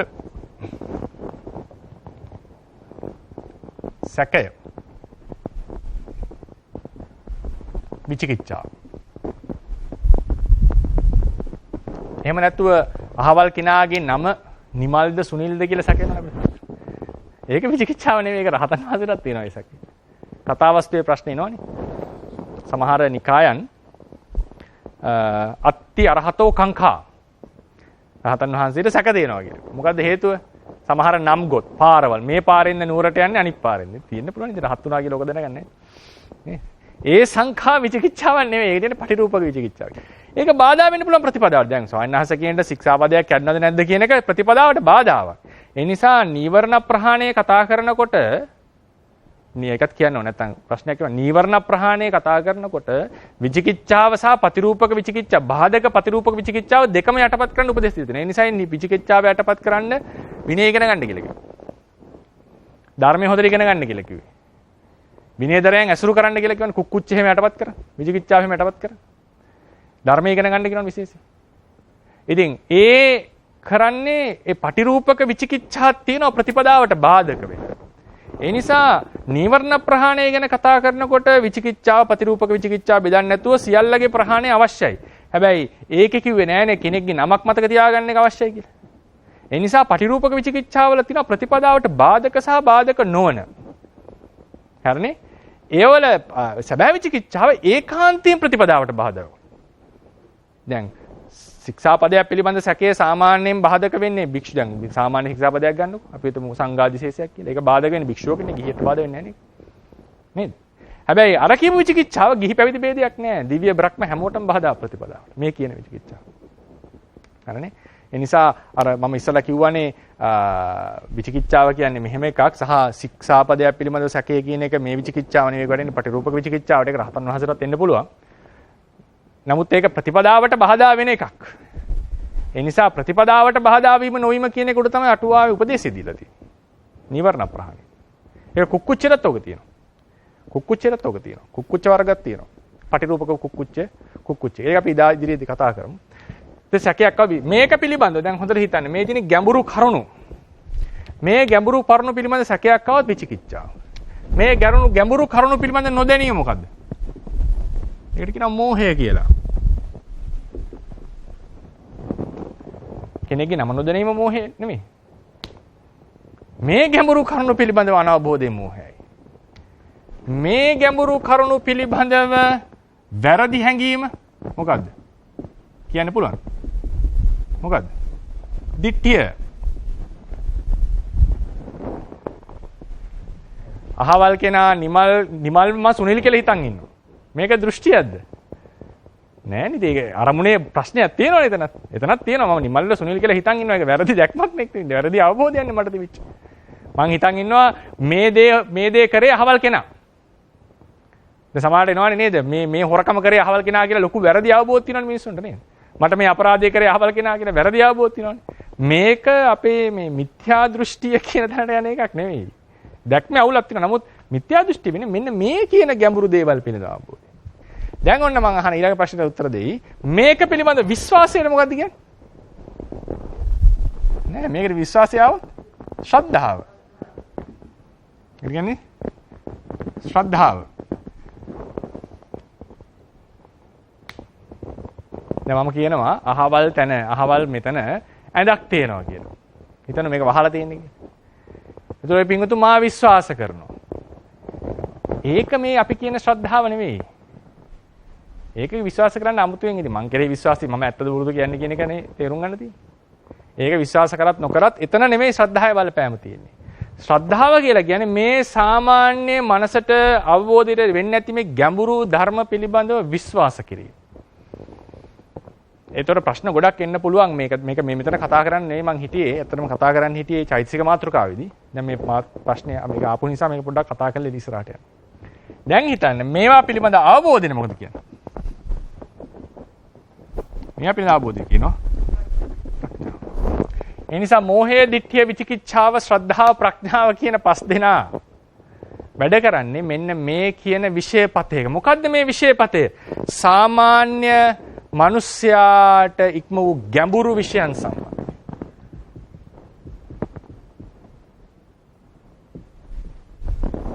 ගැඹුරු විෂයන් සම්බන්ධ. සාමාන්‍යයෙන් කියන්නේ අටතැන කියලා අහලා තියෙනවනේ. අටතැන කියලා. නමුත් මේ වගේ තවත් අටතැනක දැන් මෙතන මම වැඩි කරලා තියෙනවා චතුරාර්ය සත්‍ය, දුක්ඛ සමුදය නිරෝධය මාර්ගය කියන ඒවා. ඒවා මේ එක එක මොකද මේ ඕවර්ලැප් වෙනවා මේවා. ඒක ප්‍රශ්නයක් නෙමෙයි. කර්ම හේතුඵලයට කර්මඵලය හේතුඵලයට වැටෙනවා. හරිනේ? මේ සියල්ල සම්බන්ධයෙන් කාට හරි සැකයක් මොකක් හරි දෙයක් කෙරේ තියෙනවා නම් ඒක විචිකිච්ඡාව. ඒ කියන්නේ වැරදි හැඟීමක් තියෙනවා නම් ditthිය. ඒ පිළිබඳව අනවබෝධයක් තියෙනවා නම් මෝහය. ඒ පිළිබඳව විශ්වාසයක් තියෙනවා නම් ශ්‍රද්ධාව. ඒ පිළිබඳව අවබෝධයක් තියෙනවා ඒක ප්‍රඥාව. කෙනෙක්ගේ නම දැනගෙන ඉඳීමද අපේ ශාසනයේ ප්‍රඥාව කියලා කියන්නේ. නෑනේ. නුවරට යන පාර දැනගෙන ඉඳීමද අපේ ශාසනයේ ප්‍රඥාව කියලා කියන්නේ. ඒකත් යම් අවබෝධයක් තමයි. නමුත් අපිට අවශ්‍ය වෙන ප්‍රඥාව ඒක නෙවෙයි. මේ පිළිබඳ අවබෝධය. නේද? මේ පිළිබඳ අවබෝධය. දැන් ත්‍රිලක්ෂණ අවබෝධයෙන් චතුරාර්ය සත්‍ය දුක්ඛ සත්‍ය සංස්කාරය දුකක් ලෙස දකිනවා කියන එක ප්‍රඥාව. ඒ චතුරාර්ය සත්‍ය දුක්ඛ සත්‍ය අවබෝධ කරගන්න. අපිට මො සංස්කාර ධර්මයක් නිට්ටයයි කියලා හිතන් ඉන්නවා කියලා. සුඛයි කියලා හිතන් ඉන්නවා කියලා. අහවල් භවය නිට්ටයයි කියලා හිතන් හිටියොත් දුක්ඛ සත්‍ය වැරදියට හොදා ගැනීමක් නෙවෙයි. දුක්ඛ සත්‍ය අනිත්‍ය නෙවෙයි නිට්ටයයි ලෙස. ඒ කියන්නේ දුක්ඛ වෙන ධර්මයක් අනිත්‍ය වෙන ධර්මයක් නිට්ටය දෙයක් ලෙස සැලකුවොත් ඒක දෘෂ්ටියක්. ඒ නිසා මෙන්න මේ කියන ධර්ම පහේ පතය තමයි මේක. ඒකෙන් මම කියන්නේ නැහැ දැන් උදාහරණයකට බිල්ඩිමක් හදන්න නුවණ වැඩ කරනවා ඊට පස්සේ විෂයක් ඉගෙන ගන්න නුවණ වැඩ කරනවා වෛද්‍යවරයෙක් වෙන නුවණ වැඩ කරනවා ඒක ප්‍රතිෂේධ කරන්නේ නෙවෙයි මම. ඒක අපි ප්‍රඥාව කියන මාතෘකාවටදී ප්‍රඥාවේ ස්කෝප් එක කතා කරලා ඉගෙන ගන්න ඕන දෙයක්. ගැඹුරු විෂයක් ගණිතය විද්‍යාව වගේ දෙයක් ඉගෙන ගන්නට ප්‍රඥාව ඕනේ. එතන ප්‍රඥාව වැඩ කරනවා. සාර්ථකව රැකියාවක් කළා සාර්ථක වෙන්න හොඳට වෙළඳාම කරන්න ප්‍රඥාව ඕනේ. එතන ප්‍රඥාව වැඩ කරනවා. මම මේ කතා කරේ දැන් ශ්‍රද්ධාව කියලා ගත්තම සෑම කුසල හිතකම ශ්‍රද්ධා චෛතසිකයේ තියෙනවනේ. සිත පිරිසුදු කරන අර්ථයක තියෙන. ඒකට කියන්නේ ප්‍රසාද ශ්‍රද්ධාව කියලා. ඉතින් ඒ වගේ මේකේ වෙනම ස්කෝප් එක දීර්ඝව කතා කරන්න වෙනවා. නමුත් මේ දලව තේරුම් ගන්න ශාසනයේහි පොත්පත්වල ගොඩක් සූත්‍රවල මෝහය, ditthිය, විචිකිච්ඡාව, ප්‍රඥාව, ශ්‍රද්ධාව කියලා කතා කරලා තියෙන්නේ මෙන්න මේ කියන ගැඹුරු ධර්ම සම්බන්ධයෙන් තමයි අපි කතා කරන්නේ. හරිනේ? ඒතකොට විචිකිච්ඡාවත් මෙතන තියෙන ධර්ම. උද්ධච්චය කියලා කියන්නේ කලබල වෙච්ච ගතිය, අරමුණෙහි සැලෙන ගතිය. ඒක සෑම අකුසල සිතකම තියෙනවා. නමුත් උද්ධච්ච සිතේ එක සිතක වැඩිපුර තියෙන නිසා ඒක වෙනම දක්වලා තියෙනවා. මේ සිත් දෙකම අසංකාරිකයි. ස්වභාවයෙන්ම භවංග හිත වගේ නැගී සිටින්නට බලාගෙන ඉන්න නිසා නිතරම සත්වයා තුල සැකේ සහ කලබල භව කියන එක උද්ධච්චය කියන නොසන්සුන්කම කියන එක සත්වයා සතු ගුණාංග දෙකක්, ස්වභාවික ගුණාංග දෙකක්. ඒ නිසා අමුතුවෙන් මේක ප්‍රයෝග උපාය වලින් උපදවන්න තියෙන දෙයක් නෙවෙයි. ඒ නිසා අපි තේරවාදයේදී ගන්නේ මේ දෙක අසංකාරිකයි කියලා. අසංකාරිකයි කියලා. සමහර පොත්වල තියෙනවා සංඛාර ભેදයක් මේක දැක්කුවේ නැහැ කියලා. නමුත් මෝහය අවිද්‍යාව විස්තර කරනකොට අවිද්‍යාව දෙවදාරුම් කොට දක්වනවා සංස්කාර වශයෙන්. සංඛාර ભેදයෙන්. අසංකාරික සසංකාරික ලෙස. බැරි වෙලා හරි මේ සිත් දෙක අසංකාරික සසංකාරික ගොඩස් දෙකටම වැටුනේ නැත්නම් අවිද්‍යාව තෙවදාරුම් වෙන්න වෙනවා. අසංකාරික සසංකාරික සහ එසේ නොවන කියලා. එහෙම ભેදයක් නැහැ. සෑම අවිද්‍යාවක්ම අසංකාරිකව සසංකාරිකයි. ඒ නිසා මේ සිත් දෙකත් අසංකාරික කිනිගන්ටයි යන්නේ. ධම්ම සංගණියේදී සිත් ඇහිඳිනකොට සසංකාරික සිත විතරයි සසංකාරේන කියලා හඳුන්වලා තියෙන්නේ. අසංකාරික සිතට ඒක දාලා නැහැ. කෙලින්ම සිත උපදින එකයි කියලා තියෙන්නේ. නේ සංඛාරේන සසංකාරේන සංඛාරෙන්. ඔව් ඒ සංඛාරේන මට මතකයි සසංකාරේන කියදී. සසංකාරේන කියලා තමයි තියෙන්නේ ධම්ම සංගණියේ ඒ සසංකාරික සිත් වලට විතරයි පදේ තියෙන්නේ. ඒ නිසා අසංකාරික සිත් වල එක දක්වලා නැහැ. මෝහ මූල සිත් එක දක්වලා නැහැ. ඒ නිසා මෝහ මූල සිත් දෙක අසංකාරික කියන එක තමයි ථේරවාදයේ පිළිගත්ත අදහස. ඉතින් ඔය තමයි අකුසල සිත් වල හැටි. මේකෙදී අර සංඛාර භේදය සසංකාරික අසංකාරික භේදයේදී එදා අපි සාකච්ඡාවක් ගියා කොහොමද මේකෙදී ප්‍රශ්නයක් මතුණානේ කවුරු හරි පහු බැහැලා ක්‍රියාව පටන් ගත්තොත් කර්මයක් කරන්න පටන් ගත්තොත් අපි කිව්වා මොකද්ද දැන් කවුරු හරි කර්මයක් කරන්න යනකොට ඉස්සලම් පහු බැහිමක් එනවා ඊට පස්සේ මේ පටන් ගන්නවා සසංකාරික සිතකින් අපි කිව්වා මේ මුළු කර්මයම ඊට පස්සේ සසංකාරික වෙනවා මුළු කර්මයම සසංකාරික වෙනවා අපි කෙනෙක් කට්ටිය අහුව ප්‍රශ්නයක් මේක අසංකාරික උපදින්න බැරිද මේ අතරතුර අසංකාරික උපදින්න බෑ සසංකාරික වෙච්ච කර්මයක් නැවත අසංකාරික කරන්න බෑ ඒකට හේතුව අපි කිව්වා මේ කර්මයේ මේ එක කර්මයක් ගත්තොත් දානමය කර්මය නම් මේ කර්ම එකක් ලෙස ගන්නට ඕනේ. මේ කර්ම එකක් ලෙස ගන්නට ඕනේ. සාභිධර්ම ඉගෙන ගන්න ක්‍රම දෙකක් තියෙනවා. මොහොතින් මොහොත පහළ වෙන මේ ෂණික ධර්ම අනුව අභිධර්ම ඉගෙන ගන්නවා. කොටස් කරලා සමූහ වශයෙන් තමාර තැන් වල ඉගෙන ගන්නට ඕනේ. ජීවිතය කියන එක ගත්තොත් ඒක අපි සාමාන්‍යයෙන් කියන්නේ භවය කියන එක එකක් ලෙස ගන්නට වෙනවා. ඒක ඉතා වැදගත්. විපස්සනාවෙන් විස්තර කරනකොට. ඊට පස්සේ උදාහරණයකට අපි කියමු අනුසය කතාව එහෙම ඒක භවයෙන් භවයට කතා කරන්නේ. භවයෙන් භවයට මුලින්ම කතා කරන්නට ඕනේ. ඒ වගේ තැන් වල අපි කතා කරමු. එතකොට උදාහරණයක් ගත්තම පහුබැස්සනේ. පහුබැස්සට පස්සේ මේ පළවෙනි සිත සසංකාරිකයි කියන එක අපි හැමෝම දන්නවනේ. මතේ වාදයේ ආවේ මේ සිත අසංකාරික වෙන්න බැරිද? ඕකනේ ප්‍රශ්නේ ආවේ. මේ සිත අසංකාරික වෙන්න බැරිද? එතකොට අපි හිතන්නේ දැන් පහුබැස්සනේ. පහුබැහැලා මේ සසංකාරික හිත කියන්නේම පණ ගහලා ආපු හිතක්. පහුබැහැපු හිත එනර්ජයිස් කරලා උනන්දු කරවලා තමයි දැන් වැඩේ පටන් ගත්තේ. දැන් වැඩේ කරනවා. පහුබැහැලා ඉවරයි. සසංකාරික හිතෙන් කරා කියන්නේ ආපහු පණ ගහලා ගත්තනේ දැන්. කරන්න පටන් ගත්තා. ඒකට පණ දුන්නා හිතට. දැන් මම නිකන් ප්‍රශ්නයක් අහුවොත්. දැන් මේ පණ ගහලා වැඩේ කරනවනේ. දැන් අසංඛාරික කරන්න පුළුවන් නම් අපි කවරක්ද කළ යුත්තේ?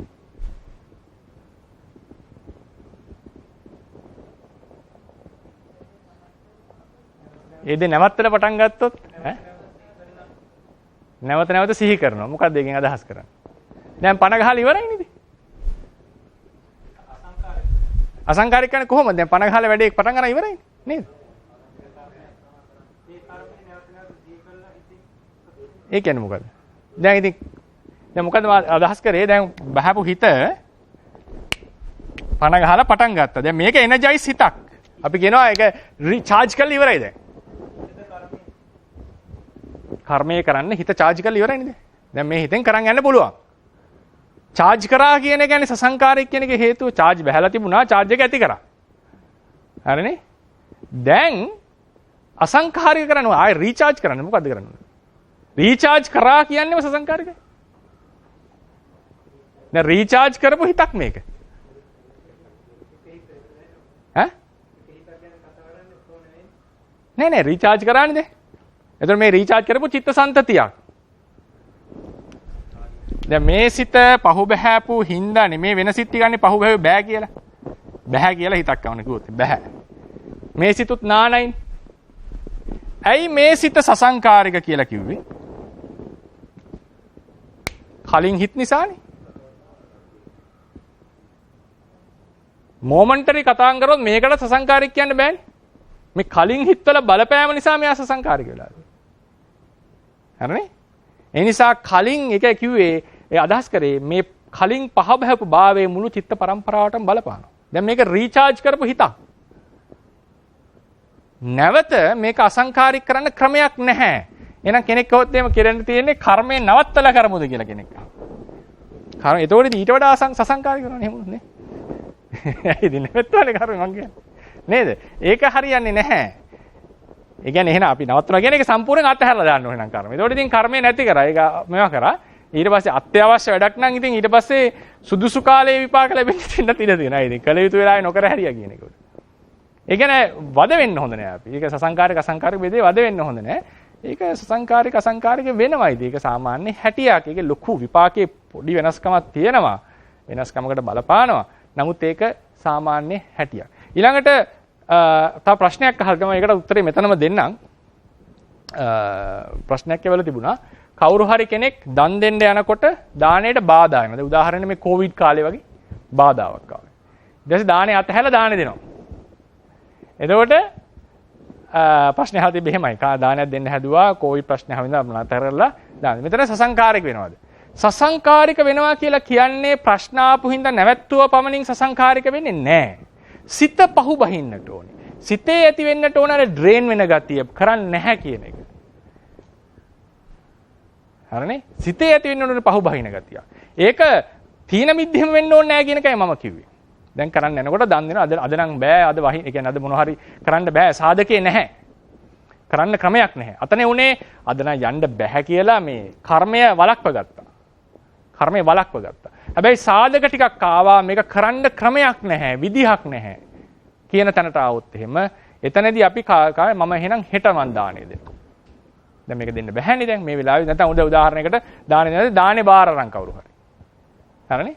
ඒ දාණය මං හෙට දෙනවා කියලා කියන. එතකොට මේක සසංකාරික වුණා නෙවෙයි. මේ පොඩ්ඩක් කාලය වෙනස් වුණා. එහෙට මෙහෙට දාණය හරි ගස්ස ගත්තා. ඒ වගේ දෙයක් නේ. නේද? දැන් දාණය දෙන්න එනකොට ස්වාමීන් දාණය බාර අරන් ගන්න බෑ. එහෙනම් ස්වාමීන් මම හෙට දාණය ගෙන්නම් කියලා කියනවා. නේද? එහෙම නැත්නම් මේ මාසෙට දන් දෙන්න බෑ. ඔක්කොම වාර අරගෙන. එහෙනම් ඒක අතහැරලා ඊට පස්සේ මාසෙට අපි යනවා. එතකොට ඒ වගේ තැන්වලදී මේ සසංකාරික ප්‍රශ්නයක් නෙමෙයි මේලා තියෙන්නේ. සසංකාරික කියලා කියන්නේ දෙන්නට හිතෙන්නේ නැතුව නැත්නම් ඒක අදාළ නැහැ මේ වෙලාවේ කරන්න සුදුසු නැහැ කියලා අපි එකෙන් ටිකක් පහු බහින අවස්ථාව. පහු බහැලා පණ ගහලා එනකොට තමයි සසංකාරික වෙන්නේ. හරිනේ? ඒ නිසා මේ තමයි අකුසල සිත් 12 ඒ කොලේ ගන්න.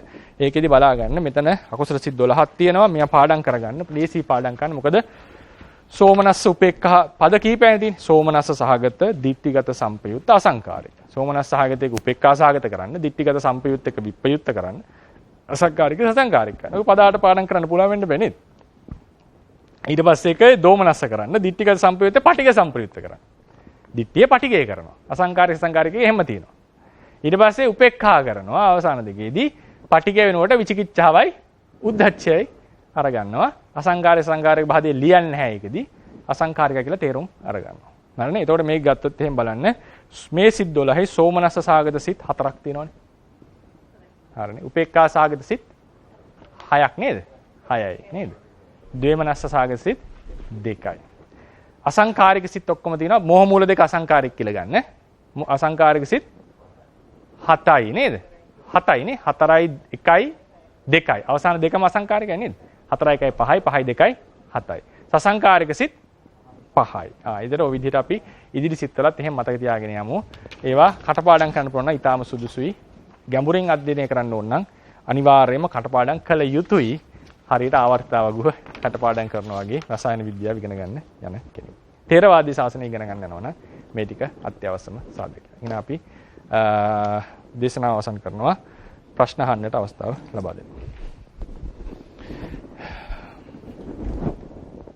අපි තීරණය වුණා ගොඩක් දෙනාගේ ඉල්ලීම් මත මේ වෙලාව වෙනසක් කරන්න ගොඩක් අයට සහභාගී වෙන්න අමාරුයි Zoom එකකින් live සහභාගී වෙන්න කැමතියි කියලා.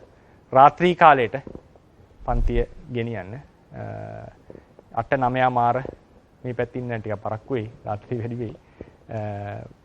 ඊට පස්සේ අනිත් ප්‍රශ්නේ සමහර ප්‍රදේශවල ඉන්න අයට මේ වෙලාවේ පාන්දර 1 මාර වගේ සමහර ස්වාමීන් වහන්සේලාත් දේශනා අහලා තියෙන පාන්දර.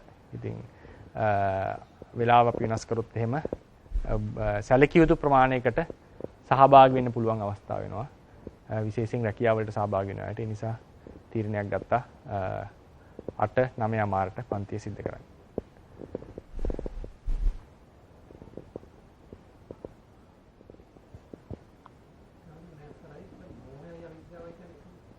මෝහයයි අවිද්‍යාවයි කියන්නේ එකමයි. එකමයි. වෙනස් වචන දෙකක්. වෙනස් වචන දෙකක් විතරයි. එකම දේ නිරූපණය කරන්න. වෙනස් විදිහකට එකම දේ නියෝජනය විස්තර කරලා තියෙන එක.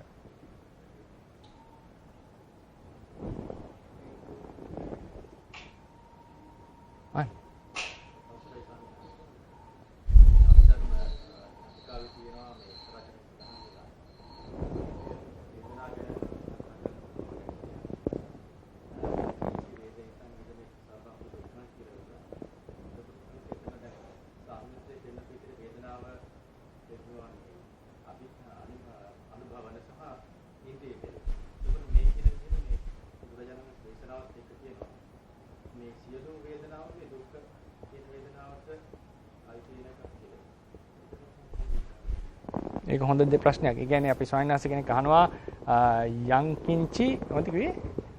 වේදිතං සබ්බං ඉදමෙත්ත සබ්බම්පි දුක්ඛං. සියලු වේදනාවෝ දුකක් ලෙස අරගන්නවා. නේද? සියලු වේදිතං කියලා කියන්නේ වේදනාවනේ එතන. සියලු වේදනාවෝ දුකක් ලෙස අරගෙන තියෙනවා. එතකොට ඒකෙදි අපි දැනගන්නට ඕනේ සත්‍ය වර්ග 3ක් තියෙනවා. සත්‍ය වර්ග 3ක්. සම්මුති සත්‍ය, පරමාර්ථ සත්‍ය, ආර්ය සත්‍ය. සම්මුති සත්‍ය කියලා කියන්නේ අපි ලෝකේ ව්‍යවහාර කරනවානේ පුරුෂයා ඉන්නවා, ස්ත්‍රියක් ඉන්නවා, අම්මා ඉන්නවා, තාත්තා ඉන්නවා, නගරයක් තියෙනවා කියලා ව්‍යවහාර කරනවා. මේ සම්මුති සත්‍යයේ පිහිටාගෙන තමයි අපි කටයුතු කරන්නේ. අපි කියන්නේ පංචස්කන්ධයක් එනවා, පංචස්කන්ධයක් යනවා කියලානේ. අපි කියනවා අහවල් ගම, අහවල් නගරේ, මම අහවල් ගමට යනවා, මම බත් කනවා. එහෙමනේ කියන්නේ අපි නේද? සම්මුති සත්‍ය ඉඳලා පිළිලා අපි කතා කරනවා. නමුත් සම්මුති සත්‍ය විමසගෙන යනකොට නුවණින් අපිට අහු වෙනවා සම්මුති සත්‍ය වැරදිලා පරමාර්ථ ටිකක් මතුවෙනවා විමසන් යනකොට. පරමාර්ථ ටිකක් මතුවෙනවා. අපි හිතෙන් වහ ගන්නවනේ අපිට ලැබෙන පරමාර්ථ අත්දැකීම් අපි සම්මුතියෙන් වහ ගන්නවා. ඊට පස්සේ අපි ඒක විමසන් යනකොට නැවත සම්ප්‍රමාර්ථයක් හම්බ වෙනවා. එතකොට සම්මුති සත්‍යය සාමාන්‍යයෙන් බොරු වෙනවා පරමාර්ථ සත්‍යයට ආපු වෙලාවට.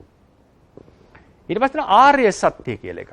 මේ ආර්ය සත්‍ය කියන එක නිසා සමහර අවස්ථාවල පරමාර්ථ සත්‍යයක් ටිකක් වෙනස් වෙනවා. උදාහරණයක් අපි කියන එකක් තමයි අපි කියනවා කුසලයෙන් සැප විපාක, අකුසලයෙන් දුක් විපාක.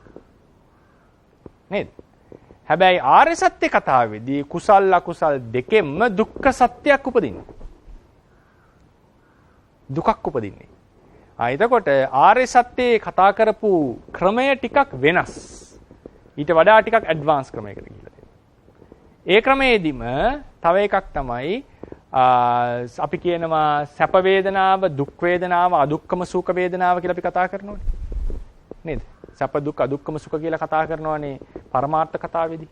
නමුත් ඒ සියල්ලම, ඒ ලෞකික වේදනා සියල්ලම වැටෙන්නේ දුකකට ආර්ය සත්‍ය කතාවේදී. ඒ නිසා ඒ ආර්ය සත්‍ය ක්‍රමයෙන් කියපු කතාවක් තමයි යං කිංචි වේදිතං ඉදමෙත්ත සබ්බම්පි දුක්ඛං කියන එක ආර්ය සත්‍ය කතාව. සීල සංස්කාරය දුකට වැටෙන්නේත් ඒ ක්‍රමයට තමයි. සීල සංස්කාරය දුකයි කියන්නේත් ඒ ක්‍රමයට. ඒ කියන්නේ අභිධර්ම ක්‍රමයෙන් පරමාර්ථ ක්‍රමයෙන් අපි සුඛ කියන දේවල් ඔක්කොම දුකටනේ වැටෙන්නේ. කතාව හරි.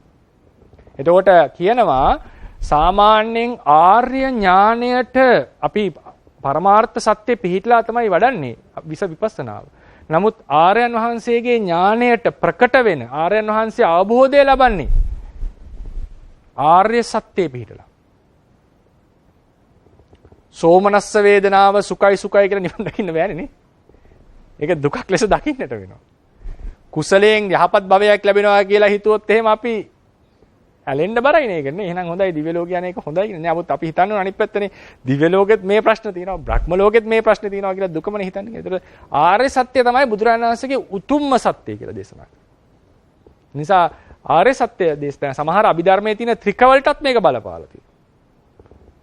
අජ්ජත්තික ත්‍රිකය, බාහිර ත්‍රිකය, අජ්ජත්ත බහිද්ද ත්‍රිකය කියලා තියෙනවා. අජ්ජත්තා ධම්මා, බහිද්දා ධම්මා, අජ්ජත්ත බහිද්දා ධම්මා. ආධ්‍යාත්මිකයි කියන්නේ තමන්ගේ මගේයි සලකන ධර්ම. නමුත් ආර්ය සත්‍ය කතාවට එනකොට සියලු සංස්කාර විපස්සනා සියලු සංස්කාරය පරේ අනුන්ගේ ලෙස බලන්න, තමන්ගේ නෙවෙයි ලෙස බලන්න කියනෝනේ. ඒ කියන්නේ පර ධර්මය ලෙස බලන්න කියනවා. අජ්ජත්ත ලෙස නෙවෙයි බහින්න කියන්නේ. ඒ නිසා ඒකයි කිව්වේ ඔය ආර්ය සත්‍ය හොඳ මාතෘකාවක් අරන් ආවේ. ඒ ස්වාමීන් දෙන්නම හොඳ ප්‍රශ්න දෙකක්. ආර්ය සත්‍ය කතාවට ඈඳිලා තමයි විපස්සනා අපි යන්නට තියෙන්නේ. ආර්ය සත්‍ය කතාවට ඈඳිලා. ඒ නිසා මේ අභිධර්මයේ ආදී මූලික අභිධර්ම තේරවාදී මූලික સિદ્ધාන්ත ඉගෙනගෙන මම කියවනේ විපස්සනා ණය ක්‍රමය කියලා තව එකක් තියෙනවා කියලා නේද? විපස්සනාවට පොඩ්ඩක් ඔන්න ඔය වගේ මේවත් එතනට හරව ගන්නට ඕනේ. දැන් අපි ඉගෙන ගන්නවා සුඛ වේදනාව කියලා. තව තැනක කියනවා සියල්ලම වේදනාව දුකයි කියලා. එතකොට මේ තව ක්‍රමයකට මේක කියලා තියෙනවා. ඒක ඊටාම වැදගත් දැනගත් යුතු ක්‍රමයක්. පැහැදිලි නේද? හරි. ආන්න.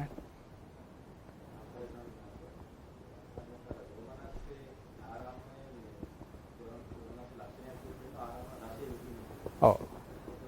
අනිෂ්ඨාරම්මන රස විඳීම. ඔව්.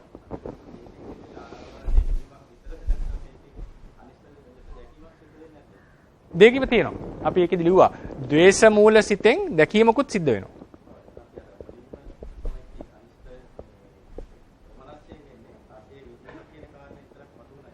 හරි. හොඳයි ඒක. ඒ කතාව හොඳයි. අපි කියන්නේ දෝමනස්ස වේදනා කියන අනිෂ්ඨාරම්මන රසය විඳිනවා කියන එකනේ. වේදනාවේ කෘත්‍ය ආරම්මන රස විඳීමමයි. ද්වේෂ මූල සිතෙන් අරමුණ අනිෂ්ට ලෙස දකින්න. ද්වේෂයෙන් කරන්නේ අනිෂ්ට ලෙස දැකීම අරමුණේ. එතකොට අනිෂ්ට ලෙස දැකීම කතා කරන්න වෙන්නේ චිත්තුප්පාදේම අරගෙන අපිට.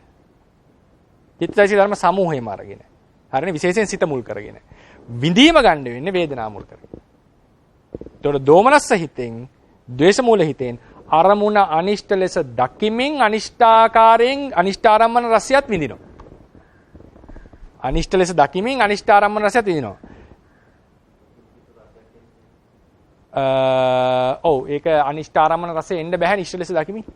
ඔව් අනිෂ්ඨාරම්මන රසය විඳීමයි දැකීමයි දෙක එකටමයි තියෙන්නේ. අපි කිව්වේ අනිෂ්ට ලෙස දැකීම තියෙන්න පුළුවන් අනිෂ්ඨාරම්මන රසය විඳීමකින් තොරව. ඒ නිසා සෝමනස්ස හිතෙනුත් අනිෂ්ට ලෙස දකින්න පුළුවන්. උපේක්ඛා හිතෙනුත් අනිෂ්ට ලෙස දකින්න පුළුවන්. දෝමනස්ස හිතෙන් අනිෂ්ට ලෙසමයි දකින්නේ. අනිෂ්ඨාරම්මන රසයක් තමයි විඳින්නේ. හරිනේ. එතකොට ඒකෙදි කෙනෙක් තරකයක් ගේන්න පුළුවන් කවුරු හරි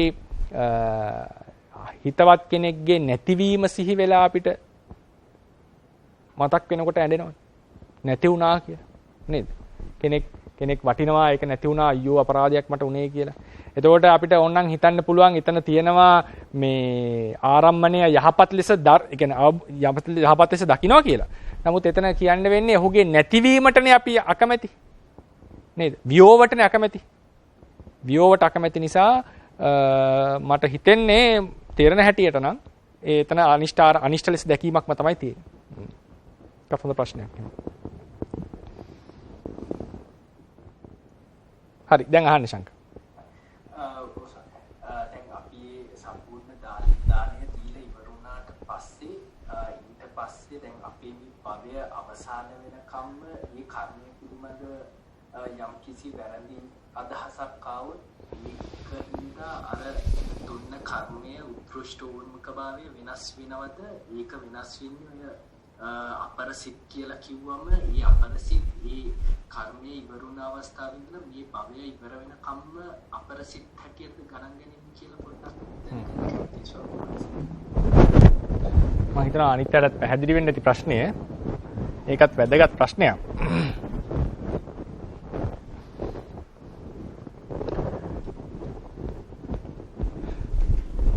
මේ අහන්නේ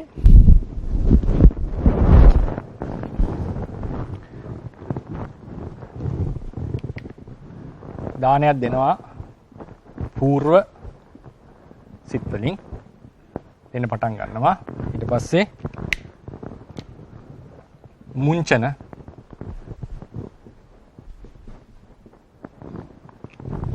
ඊළඟට අපර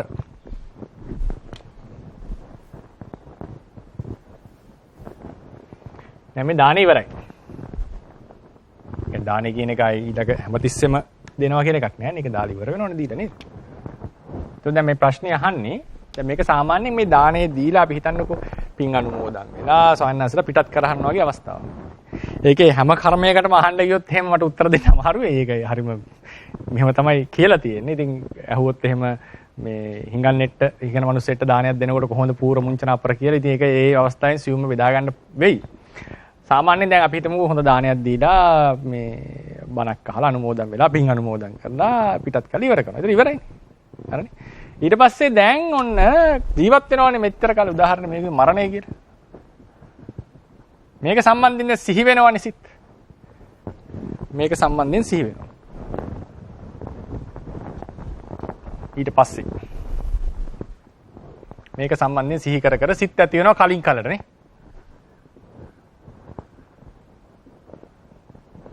දානේ සම්බන්ධ. හරිනේ. මේ අපර සිත් වලින් කියන්නේ මේ දානේ සිහි කරනවා කියලා එකක් නෙවෙයිනේ. හරිනේ. දානේ සිහිත් වෙනවා ඒ වෙලාවේදී සිහිත් කරලා ගන්නවා. සමහර ලාට ඒ දානෙට අදාළ ඉදිරි කටයුතු ටික තමයි කරන්නේ. සානස්ලා පිටත් කරලා හරින වගේ කටයුතු ටික. හරිනේ. ඉතින් මේ ටික සිහි කරන ඒවාත් තියෙනවා සිහි නොකරන ඒවාත් මෙතන තියෙනවා. දානෙට අදාළව. పూర్ව මුංචන අපර ඉවර වෙලා දැන් මෙන්න මේ සිත් වලින් අපි සිහි කරනවා. මේ තුනම අපි හිතමුකෝ ත්‍රි හේතුක වුණා කියලා. ත්‍රි හේතුක පූර්ව අවස්ථාව කුසල අපර අවස්ථාව කුසල. ඒකේ සාමාන්‍යයෙන් මෙතන ත්‍රි හේතුක වෙනවා කියන්නේ මේවා ත්‍රි හේතුක වෙනවා බොහෝ දුරට. සාමාන්‍යයෙන් කියදිනේ පූර්ව අවස්ථාවේ අපර අවස්ථාවේ කුසල තිබිලා මැද ත්‍රි හේතුක වුණොත් මේකට කියනවා ත්‍රි හේතුක උත්කෘෂ්ඨ කුසලයක් කියලා.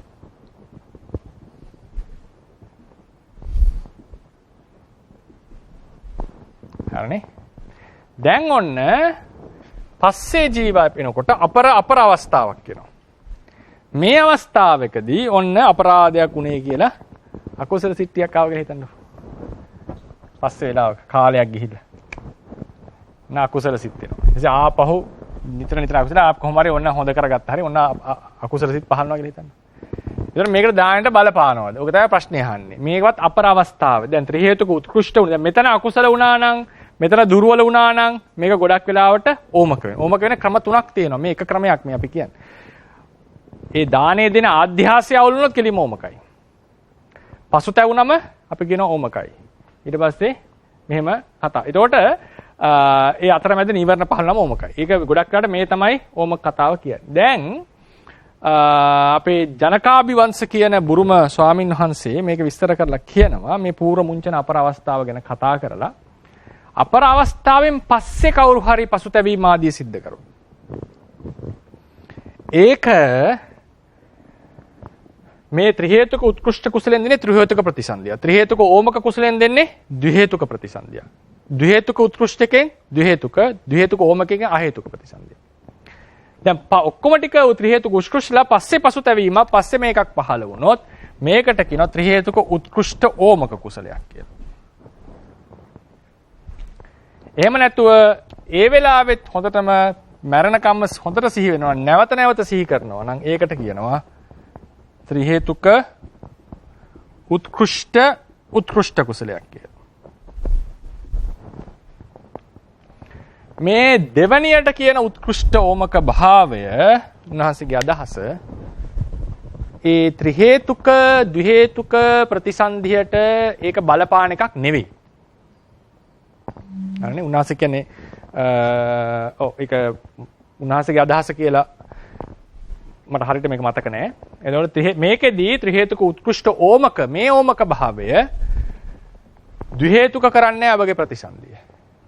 මේ උත්කෘෂ්ඨ භාවය අපි හිතමු මෙතන ටිකක් දුර්වල වෙලා මේ පස්සේ උත්කෘෂ්ඨ වුණා කියලා. මෙතන ඕමක පස්සේ අපි උසස් ලෙස සිහි කරා කියන්නකෝ ඕමකව දීපු කුසලය පස්සේ හරියට සිහි කරා කියන්නකෝ. ඒකෙන් සමර්ථ වෙන්නේ නැහැ ත්‍රි හේතුක භාවය කියන්නේ. ත්‍රි හේතුක ද්වි හේතුක භාවයේ මේ කර්මය කෙරිච්ච අවස්ථාවේම තීරණය වෙලා ඉවරයි. මෙතනින් තීරණය වෙලා ඉවරයි. මේක තුල වෙන්නේ කර්මයේ ප්‍රතිඵලය අඩු වැඩි කරගන්න එක. ප්‍රතිඵලය අඩු වැඩි කරගන්න. මේකෙදි කවුරු හරි කෙනෙක් නැවත නැවත ඉතා සතුටින් හිතලා සතුටු වෙලා මේවා කරොත් චාතු මහරජකේ උපදින්න තිබිච්ච එක තාවතින්සේ උපදවනවා. තාවතින්සේ එක තුසිතේට අරන් යන්න පුළුවන්. දුර්වල කරගත්තොත් බලහීන කරනවා. අකුසලයේකත් එහෙමනේ නැවත නැවත පසුතැවුනොත් ලොකු තැනකට අරන් යන්න පුළුවන්. ප්‍රතිසන්දියේ තියෙන ත්‍රි හේතුක ද්වි හේතුක භාවයට බලපාන්නේ මේ කර්මය කරන ඒ අවස්ථාවේ ඇතිවෙච්ච ගති ස්වභාවය. කර්මපතේ මෙතනින් සම්පූර්ණයි. කර්මය සම්පූර්ණයි. හරිනේ ඇත්තටම මෙතනින්ම සම්පූර්ණව කර්මපතය සාමාන්‍යයෙන් මෙතනින්ම සම්පූර්ණ වෙනවා. මේ වගේ පසු කාලයක ඇති වෙන එක ගැන මේක බුරුම තෙරුන් වහන්සේ කෙනෙක්ගේ අදහසක් තමයි මම කිව්වේ. ඔව්. අපර ඊට හොඳ ප්‍රශ්නයක් අහනවා අපර කියලා කියන්නේ කොච්චර කාල සීමාවක්ද කියලා. එතකොට එතන අපිට කියන්න තියෙන්නේ ඒක සාමාන්‍යයෙන් අර ඒකයි මම කිව්වේ දාණය දීලා දාණය අවසන් කරලා අපි ඉවර කරන්නේ දාණය දුන්නා ඉවරයි කියලා අපි ඉන්නේ. අපි මනසින් ඒක අතහරිනවනේ. කර්මය අවසන් කරා කියලා. අන්න ඒ වගේ තැනකින් අපර කියන එක අවසන් වෙනවා. ඊට පස්සේ අපි නැවත නැවත සිහි කරනවා කියන අපර අවස්ථාව. ඊට පස්සේ අපර අවස්ථාව. ඉතින් ඒ ස්වාමීන් ඊළඟ අදහස තමයි දැන් මේ දානය කරන අතරතුරේදී සමහර ඔන්න හිතා ගන්නකෝ කරනකොට දානේ දෙනකොට මොකක් හරි වෙන කෙනෙක් ඇවිල්ලා සද්දයක් කරනවා එතන. ඊට පොඩ්ඩක් ඉතින් කේන්ති යන්න පුළුවන් නවත්ත ගන්න මේවා කරගන්න කියලා කියනවා. මේක නිසා දානේ ඕමකුණාද? නෑ. ඒක දානය සම්බන්ධයෙන් ඇති වුණොත් අයියෝ මේ ශාස්ත්‍රවල දෙන එක හොඳද නැද්ද අපරාධේ කියලා කවුරු හරි ඒ වගේ සිතුවිල්ලක් ආවොත් ඒක කෙලින්ම දාණයට බලපානවා. අරකේ ඉතින් අර නීවරණයක් ඇති වුණාම අපේ කුසල හිත පොඩ්ඩක් අඩාල වෙනවා. ඒක වෙනම කතාවක්. හරිනේ කුසල හිත අඩාල වෙනවා. ඒ කියන්නේ අර සාරිපුත්‍ර ස්වාමීන් වහන්සේ හිතුවේ බන්දුල මල්ලිකාවේගේ දාණය අඩාල වෙයි. ඒ වෙලාවේ නම් ඉතින් කුසලේ මවුල් වෙන්න පුළුවන්. ඇයි ඉතින් මහත්යයි පුතයි මරණගොත් එම කුසලේ පැත්තකින් තියලා ඔක්කොම ටික යන්න පුළුවන් වගේ නිවුස් පණිවිඩ යන්නේ ඒක. ඒකෙදි මේ ඒකෙදි උනාස හිතන්නේ මේක සමාවෙන්න මේ ගිතෙල් කලේ වැටිච්ච වෙලාවේ නේ ගිතෙල් කලේ වැටිච්ච වෙලාවේ ඒ වෙලාවේ ගොඩාක් කෑ ගහලා මෙයා වුණොත් එහෙම කුසලේ හීන වෙන්න පුළුවන් බලහීන වෙන්න පුළුවන් අර කුසලයේ අර මේ කුසලයට ලොකුවට බලපාන එක මේ ජනක ස්වාමීන්වහන්සේගේ අදහස මම මේ කියන්නේ ජනකාභිවංශ බුරුමේ ඉන්න තාම වැදගත් උගත් ස්වාමීන්වහන්සේ කෙනෙක් හිටපු උන්වහන්සේගේ අදහස ඒක කර්මයට සම්බන්ධ දේවල් වලින් තමයි සාමාන්‍යයෙන් ඔය වගේ ප්‍රශ්නේ එන්නේ කියන එක. ඒක හරි පැතිකඩ කීපයකින් විස්තර කරන්න ඕනේ ටිකක් සංකීර්ණ කතාවක්. අපි ඒ කර්මයේ පාඩමේදී පැතිකඩ කීපයෙන්ම අරගෙන සාකච්ඡාව සිදු කරමු. එතකොට මුල් අදියර ඉවරයි. ඔව්. පුනරාවර්තනය මෙතන සිද්ධ වෙයි. ඔව්.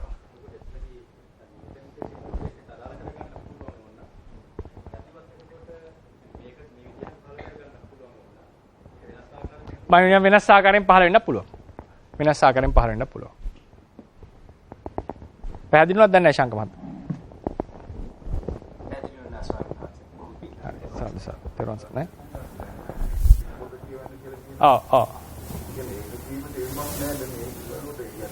අතන මුල අපිට උපත් ලබන්නේ අතන මේ පළවෙනි කුසලයේ කරපු අවස්ථාවේ තියෙන සිස්ටම්. ඔව්. මතක මෙහි කළා කියලා දෙකම. වැඩි වෙනවනේ. වැඩි වෙනවා. ඒ කියන්නේ ඒ උප්පත්තිය මං කිව්වේ ත්‍රි හේතුක ද්වි හේතුක භාවයට බලපාන්නේ නැහැ කියන එක මං කිව්වේ. ඒකේ ආනිසංස වැඩි කරනවා. තාවතින්සේ උපදින කෙනා යාමයට යවන්න පුළුවන්. ඒ වගේ වැඩි කරනවා. ඒ කියන්නේ තලය භවයේ උපද්ද රජ කුලයේ සිටු කුලයේ උපදින තිබෙන කෙනා රජ කුලයේ උපදවන්න පුළුවන්. ඒ නිසා නැවත නැවත ආවර්ජනා කරමින් ඒක බලවත් කරවන්න පුළුවන් අපිට. කුසලයේ නැවත නැවත බලවත් වෙනවා. බලවත් වෙනවා. ඒ නිසා ඊ සහ පින්පොත කීමේ අනිත් එක තමයි නැවත නැවත සිහි වෙන්න පටන් ගන්නවා. ඊට පස්සේ මරණාසන්නයේ නිකම්ම සිහි වෙනවා. අපි නැවත නැවත සිහි කරපේකන්නේ ඒක ඊට පස්සේ ආචින්න කර්මයක් බවට පත් වෙනවා. පින්පොත කියවන්න පටන් ගත්තා. නැවත නැවත. ඔව්. ඒකෙන් කිව්වේ දැන් ත්‍රි හේතුක ඕමක වෙච්ච එක උත්කෘෂ්ඨ කරන්න බෑ කියන එකයි මේ කියන්නේ. පස්සේ සිහි කරලා. ඒක ඕමකමයි. ඒක වෙලා ඉවරයිනේ ඕමක වෙලා ඉවරයි. අර සසංකාරික අසංකාරික බෙහෙදේවයි කතාවම. අර ඕමක ත්‍රි හේතුක මේ ප්‍රතිසන්දියේ ස්වභාවය වෙනස් කරවන්න බෑ අපිට. විපාක වාරේ වැඩි කරන එකයි කරන්නේ. මොකද කර්මයේ කෙරිලා ඉවරයි දැන්. ඒකයි මම කිය අර අභිධර්ම ඉගෙන ගන්නකොට අර සමූහ ධර්ම සමූහ වශයෙන් ඉගෙන ගන්නවා කියන එකත් ඉතාම වැදගත්.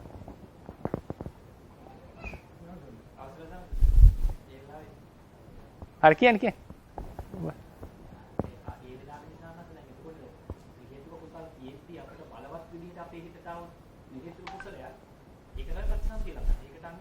වෙන්න පුළුවන්. ඒකයි සෝනසේ අහන්නේ ත්‍රි හේතුක කුසල් බලවත්ව තියෙද්දී ගොඩක් තියෙද්දී අපිට ද්වි හේතුක කුසලයක් මතක් වෙලා කියන අපි ඒක මතු කරගත්තා කියලා කියන. එතකොට ඉතින් එහෙම තමයි ප්‍රතිසන්දි හම්බෙන්නේ. අරකට තමයි අවස්ථාව හම්බෙන්නේ. ඉතින් ඔච්චර කුසල් කරපු කෙනා අකුසලයක් මත වුණොත් දුගතියට යන්නේ. ඒක ඊට අවුල්නේ.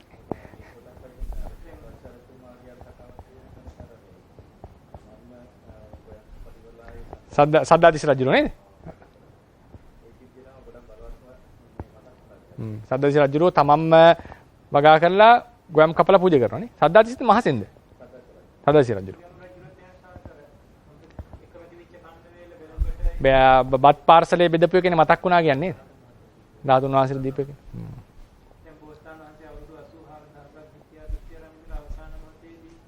අවසාන මොහොතේදී සම්මා දෘෂ්ටිය පිහිටනවා.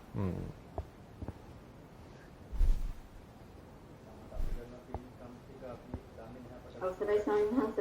අහන්න.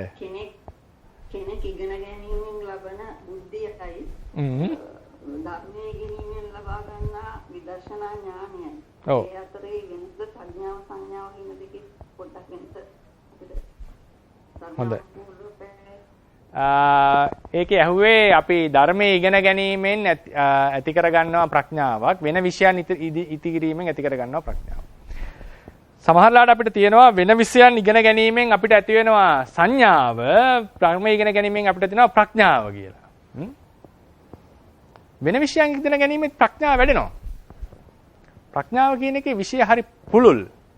විසුද්ධි මාර්ගයේ ප්‍රඥා නිර්දේශය ලියන්න ආරම්භ කරන බුද්ධඝෝෂ ස්වාමීන් වහන්සේ ඒ කියන්නේ ප්‍රඥාවේ විශේෂපතය තා ලොකුයි. ඒක අටුවාවේ හරි ටීකාවේ හරි තියෙන්නේ. ඒක සියල්ලම කියන්න ගියොත් එහෙම ඒක ලොකු කතාවක් වෙනවා. ඒ නිසා මේ විදර්ශනාවට හේතු යුක්ති වෙන ප්‍රඥාව විතරයි කතා කරන්නේ. ඒ නිසා ප්‍රඥාව කියන්නේ අනිත්‍ය දුක්ඛ අනාත්ම ත්‍රිලක්ෂණය දැකීම, නිස්සත්ත්ව නිජ්ජී භාවය දැකීම. ඒකෙන් කියවෙන්නේ ප්‍රඥාවේ විෂය ත්‍රිලක්ෂණයට ධර්මයට විතරක් සීමා වුණා කියලා. පිටමුක මොනවා හරි ද්‍රව්‍යයක තියෙන ගැඹුරු સિદ્ધාන්තයක් රූපීමේ දෙයක් තේරුම් ගත්තා කියලා මේක ප්‍රඥාවෙන් තේරුම් ගන්න. ඒක ප්‍රඥාව ඕනේ. අපි ගණන් වගේ ගැඹුරු විෂයක් අධ්‍යයනය කරනවා කියලා ඒකට ප්‍රඥාව ඕනේ ඒකට. ඉතින් ප්‍රඥා වර්ග තියෙනවා. ඒවා කෙලින්ම නිබ්බේද භාගීය වෙනවාද? යෝග විභංග ප්‍රකරණේ ප්‍රඥාව දැක්වෙනවානේ මොනවාද ඥාන විභංගය කියලා එකක් තියෙනවානේ. ඒකේ ඒක විධේන ඥානං ද්විධේන ඥානං කියලා එනවනේ විස්තර. ඒකේ බලන්න සුතමේ ඥානය, චින්තාමේ ඥානය, භාවනාමේ ඥානය කියලා. ඒකේ චුන්තාමේ, සුතමේ, චින්තාමේ වල තියෙන ඔය නානා දේවල් සිවීම, සිප්‍රායතන ඒවල ඉගෙන ගන්නකොට ඇති වෙන හැකියාවල්, නුවණවල් මේ සියල්ල වැටෙන්නේ ප්‍රඥාවට. අද කියලා ගත්තොත් එහෙම අද විද්‍යාව ඉගෙන ගන්නවා, ගණන් ඉගෙන ගන්නවා. ඒ සියල්ල වැටෙන්නේ ප්‍රඥාවට. ප්‍රඥාව දිනු කිරීම සංඛ්‍යාවට. ඉතින් මේ ප්‍රඥාවේ තියෙන ප්‍රභේද විරාගයට හේතු වෙන ඒවා, ඊට පස්සේ අපිට ධනෙ උපයන්න හේතු වෙන ඒවා තියෙනවා. ඉතින් කොටින්ම අර ජාතකයක තියෙන්නේ මොනවද? බඩුවා මට ඒ ජාතකය මතක් වෙන්නේ නැහැ. ඒකද කියන්නේ ගාථාවේදී ඒ ප්‍රඥා ඥාන සංප්‍රයුක්තව තමයි ඒක සාර්ථකව යාගේ කෘත්‍ය නිම කරන්නේ. ඒ නිසා අනිත් විෂයන් ඉගෙන ගැනීමෙන් ඇතිවෙන්නේ සංඥාවක්ය, ධර්මයේ ඉගෙන ගැනීමෙන් ඇතිවෙන්නේ ප්‍රඥාවක්ය කියන එක ථේරවාදයේ අපි කියන්නේ නැහැ. අපි ඒක කියන්නේ දෙකෙන්ම ඇතිවෙන්නේ ප්‍රඥාවක්. හැබැයි මේ ප්‍රඥාවේ ප්‍රභේද තියෙනවා. ප්‍රඥාවේ ප්‍රභේද තියෙනවා මොනවද? නිවනට හේතු වෙන මාර්ගයට හේතු වෙන ප්‍රඥා තියෙනවා. ඒකට කෙලින්ම උපකාර නොවන ප්‍රඥා තියෙනවා. කෙලින්ම උපකාර නොවන ප්‍රඥා කියලා ඒවා තියෙනවා. ඉතින් ඒ නිසා මේ ඒක අපි දැන් උදාහරණයකට දස පුණ්‍යක්‍රියා විස්තර කරනකොට පරමත්ත දීපනී ටීකාවේ හැටියට භාවනා කියන එකට වැටෙනවා යහපත් ශිල්ප ශාස්ත්‍ර අධ්‍යයනය පවා. ධර්මයේ ඉගෙනීම, ශිල්ප ශාස්ත්‍ර ඉගෙනීමත් ඒකට වැටෙනවා. මොකද ඒකෙන් ප්‍රඥා ඉන්ද්‍රිය දිනන බෝසතාණන් වහන්සේ ප්‍රඥා පාරමිතා පුරනකොට මේ නානා විෂයන් ඉගෙනගෙන තිනවා. ඒකෙන් ලෝකයට සේවය කරලා තියෙනවා. මහෞෂධ පඬිත ජාතකයේ හොඳම උදාහරණයක් නේ. ප්‍රඥා පාරමිතා පුරනකොට ඒකේ නානා අංශවලනේ උන්වහන්සේ ඒ දේවල් ප්‍රගුණ කරන්නේ. හැබැයි අපිට බෙදා ගන්න පුළුවන් කවර ප්‍රඥාවක්ද ප්‍රතිපදාවට කිට්ටු, කවර ප්‍රඥාවක්ද නිබ්බේදයට කිට්ටු. ඒක අපිට තේරුම් ගන්න වෙනවා. දැන් උදාහරණ අපි හිතමුකෝ, මම නිකන් සරල උදාහරණයක් ගත්තොත් නෂ්ටික අවියක නෂ්ටික මොකද්ද ෆියුෂන් කියන එක නෙවෙන්නේ නේද? ෆිෂන් ෆියුෂන් නේ. ඔය මොකද්ද විභේදනයේ විකණ්ඩනය කියන එකනේ. ඒ සිද්ධිය තේරුම් ගන්න නුවණ ඕනේ අපිට. මොකද්ද මේ යුරේනියම් පරමාණුව නේද? මේ මේවා පිට කරලා මේ සමස්ථානික වෙනස් වෙනවා කියන එක.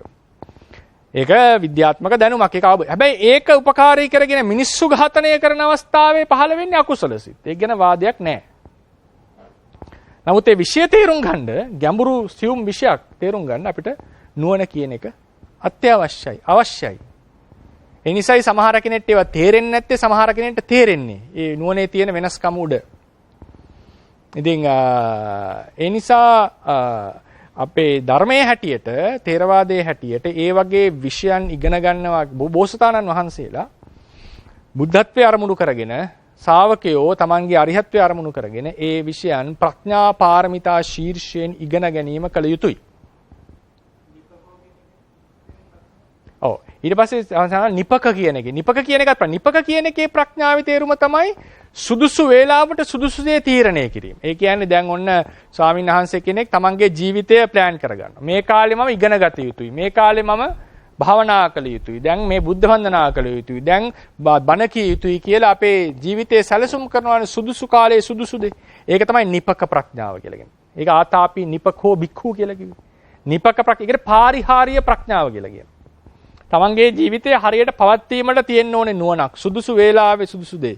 දැන් ධානයකට සමවදිනවා කියලා හැමතිස්සෙම සමවදින්නේ නැහැ. එහෙම සමවදින්න ගියොත් එහෙම කන්නේ බොන්නේ නැතුව හරියට කරේ නැත්නම් ධානයෙන් පිරිහෙනවා.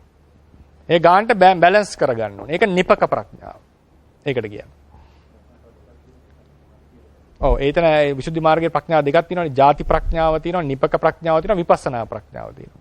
මේ වගේ ප්‍රඥාවේ ප්‍රභේද ගොඩාක් තියෙනවා. අපි ඒක කතා කරන ප්‍රඥාව කියන මාතෘකාවට ආවම ඒකේ අන්වයේ ඥානය, ධම්මට්ඨිති ඥානය, ප්‍රත්‍යක්ෂ ඥානය, අනුමාන ඥානය, ප්‍රත්‍යවේක්ෂා ඥානය ගොඩාක් විස්තර තියෙනවා ප්‍රඥාව කියන මාතෘකාවට. ඒක දවස් කීපයක් ගත වෙන මාතෘකාවක්.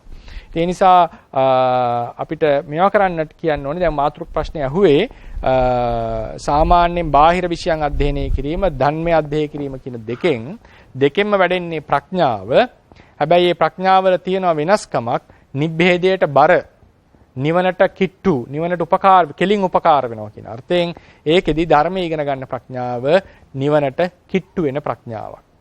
ඒක විපස්සනාවට කිට්ටුයි. ඒක නිසා පදනම් කරගෙන විපස්සනාවට නිවන් දකින්න. හැබැයි ඒකෙන් කියවෙන්නේ බාහිර ශාස්ත්‍රයෙන් ඉගෙන ගන්නකොට ප්‍රඥාව නෙවෙයි කියලා ථේරවාදීන් පිළිගන්නේ නැහැ. බෝසතාණන් වහන්සේ තමන්ගේ පාරමිතා පුරනකොට එවන් වූ ප්‍රඥාවන් දියුණු කරනවා ප්‍රඥා පාරමිතා ශීර්ෂයෙන්. හොඳම උදාහරණය මහෞෂධ පඬිත ජාතකයේ වගේ පොත් කතා සහ තව අනෙකුත් නොයෙකුත් කතා තියෙනවා. ඒ වගේ උන්වහන්සේ නුවණ දියුණු කරනවා.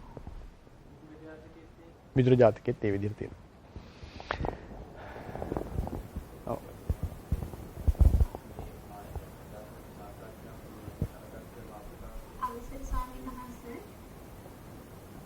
ඔව්. කියන්න මම. අවසාන ප්‍රශ්නේ එහෙමනම්. ඔව්. මගේ නම විශාලිනී. සාමහන්සේ මේ අපි කෙනෙක් විසින් කරපු කුසලයක් අනුමෝදන් වෙනකොට කර්මපටි අවස්ථා තුන සම්පූර්ණ වීම ඒ විදිහටම වෙනවද? අපි කරනවා වගේම සිද්ධ වීම. අනුමෝදන් වෙනවා කියන එක නේද? පත්තානුමෝදනානේ පත්තිදාන පත්තානුමෝදනා. පත්තානුමෝදනා වර්ග දෙකයි. කෙනෙක් අනුමෝදන් කරනවා මේක අනුමෝදන් වෙන්න කියලා අපි සාදු සාදු කියලා අනුමෝදන් කරනවා. ඒක මලගිය ඥාතින් අනුමෝදන් වෙනවා, දෙවියෝ අනුමෝදන් වෙනවා, මිනිස්සුන්ටත් දැකලා අනුමෝදන් වෙන්න පුළුවන්. ඊට පස්සේ දෙවෙනි අනුමෝදනා තමයි වෙන කෙනෙක් පින් කරනවා දැකලා සාදු සාදු කියලා තමන්ම අනුමෝදන් වෙනවා. ඒ තමයි දෙවෙනි අනුමෝදන් වෙන ක්‍රමය. ඉතින් මේ අනුමෝදන් වෙන ක්‍රම දෙකම පුණ්‍ය ක්‍රියාවලට යනවා. ඒකේ పూర్ව මුංචන අපර කියන අවස්ථාව මට නම් ඒක එහෙම අවස්ථා නැතුව ඇති මට හිතෙන්නේ. මම ඒකයි කිව්වේ මුළු හැම කර්මයකටම මේක ගලපන්න නම් මට දැනුම නැහැ. එතනදී අපි දැකලා සාදු සාදු කියලා අනුමෝදන් වුණොත් ඒක තමයි කර්මය. ඒකේ මං හිතන්නේ නැහැ මෑනියෝ పూర్ව මුංචන අපර කියලා අවස්ථා ඇති කියලා. මට තේරෙන්නේ නැහැ එහෙම බෙදන්නේ. ඔව්. ඔව්. තේරුම් ගන්නයි. ඔව්. ඒකයි දැක්ක ගම අනුමෝදන් වීමක් නෙමෙයි. ඔව්. ඔව්. එහෙනම් අපි අදට අහවර කරමු නේද? කාලය වෙලා අවසන් වුණා. ඉතින් රැස් කරගන්න යෙදුනා වූ කුසල සම්භාරය අප සෑම දිනාටම ධර්මඥාන භාවනාඥාන දියුණු කරගෙන නිවනින් සැනසෙන්න උපකාර වේවා. මේ කුසලය බුද්ධ ශාසනයේ චිරස්ථිතිය පිණිසම හේතුපනිශ්‍රේ වේවා කියලා අපි ආශිර්වාද කරනවා. බුද්ධ ශාසනං චිරන් තිට්ඨතු බුද්ධ ශාසනං චිරන් තිට්ඨතු බුද්ධ ශාසනං චිරන් තිට්ඨතු සාදු සාදු සාදු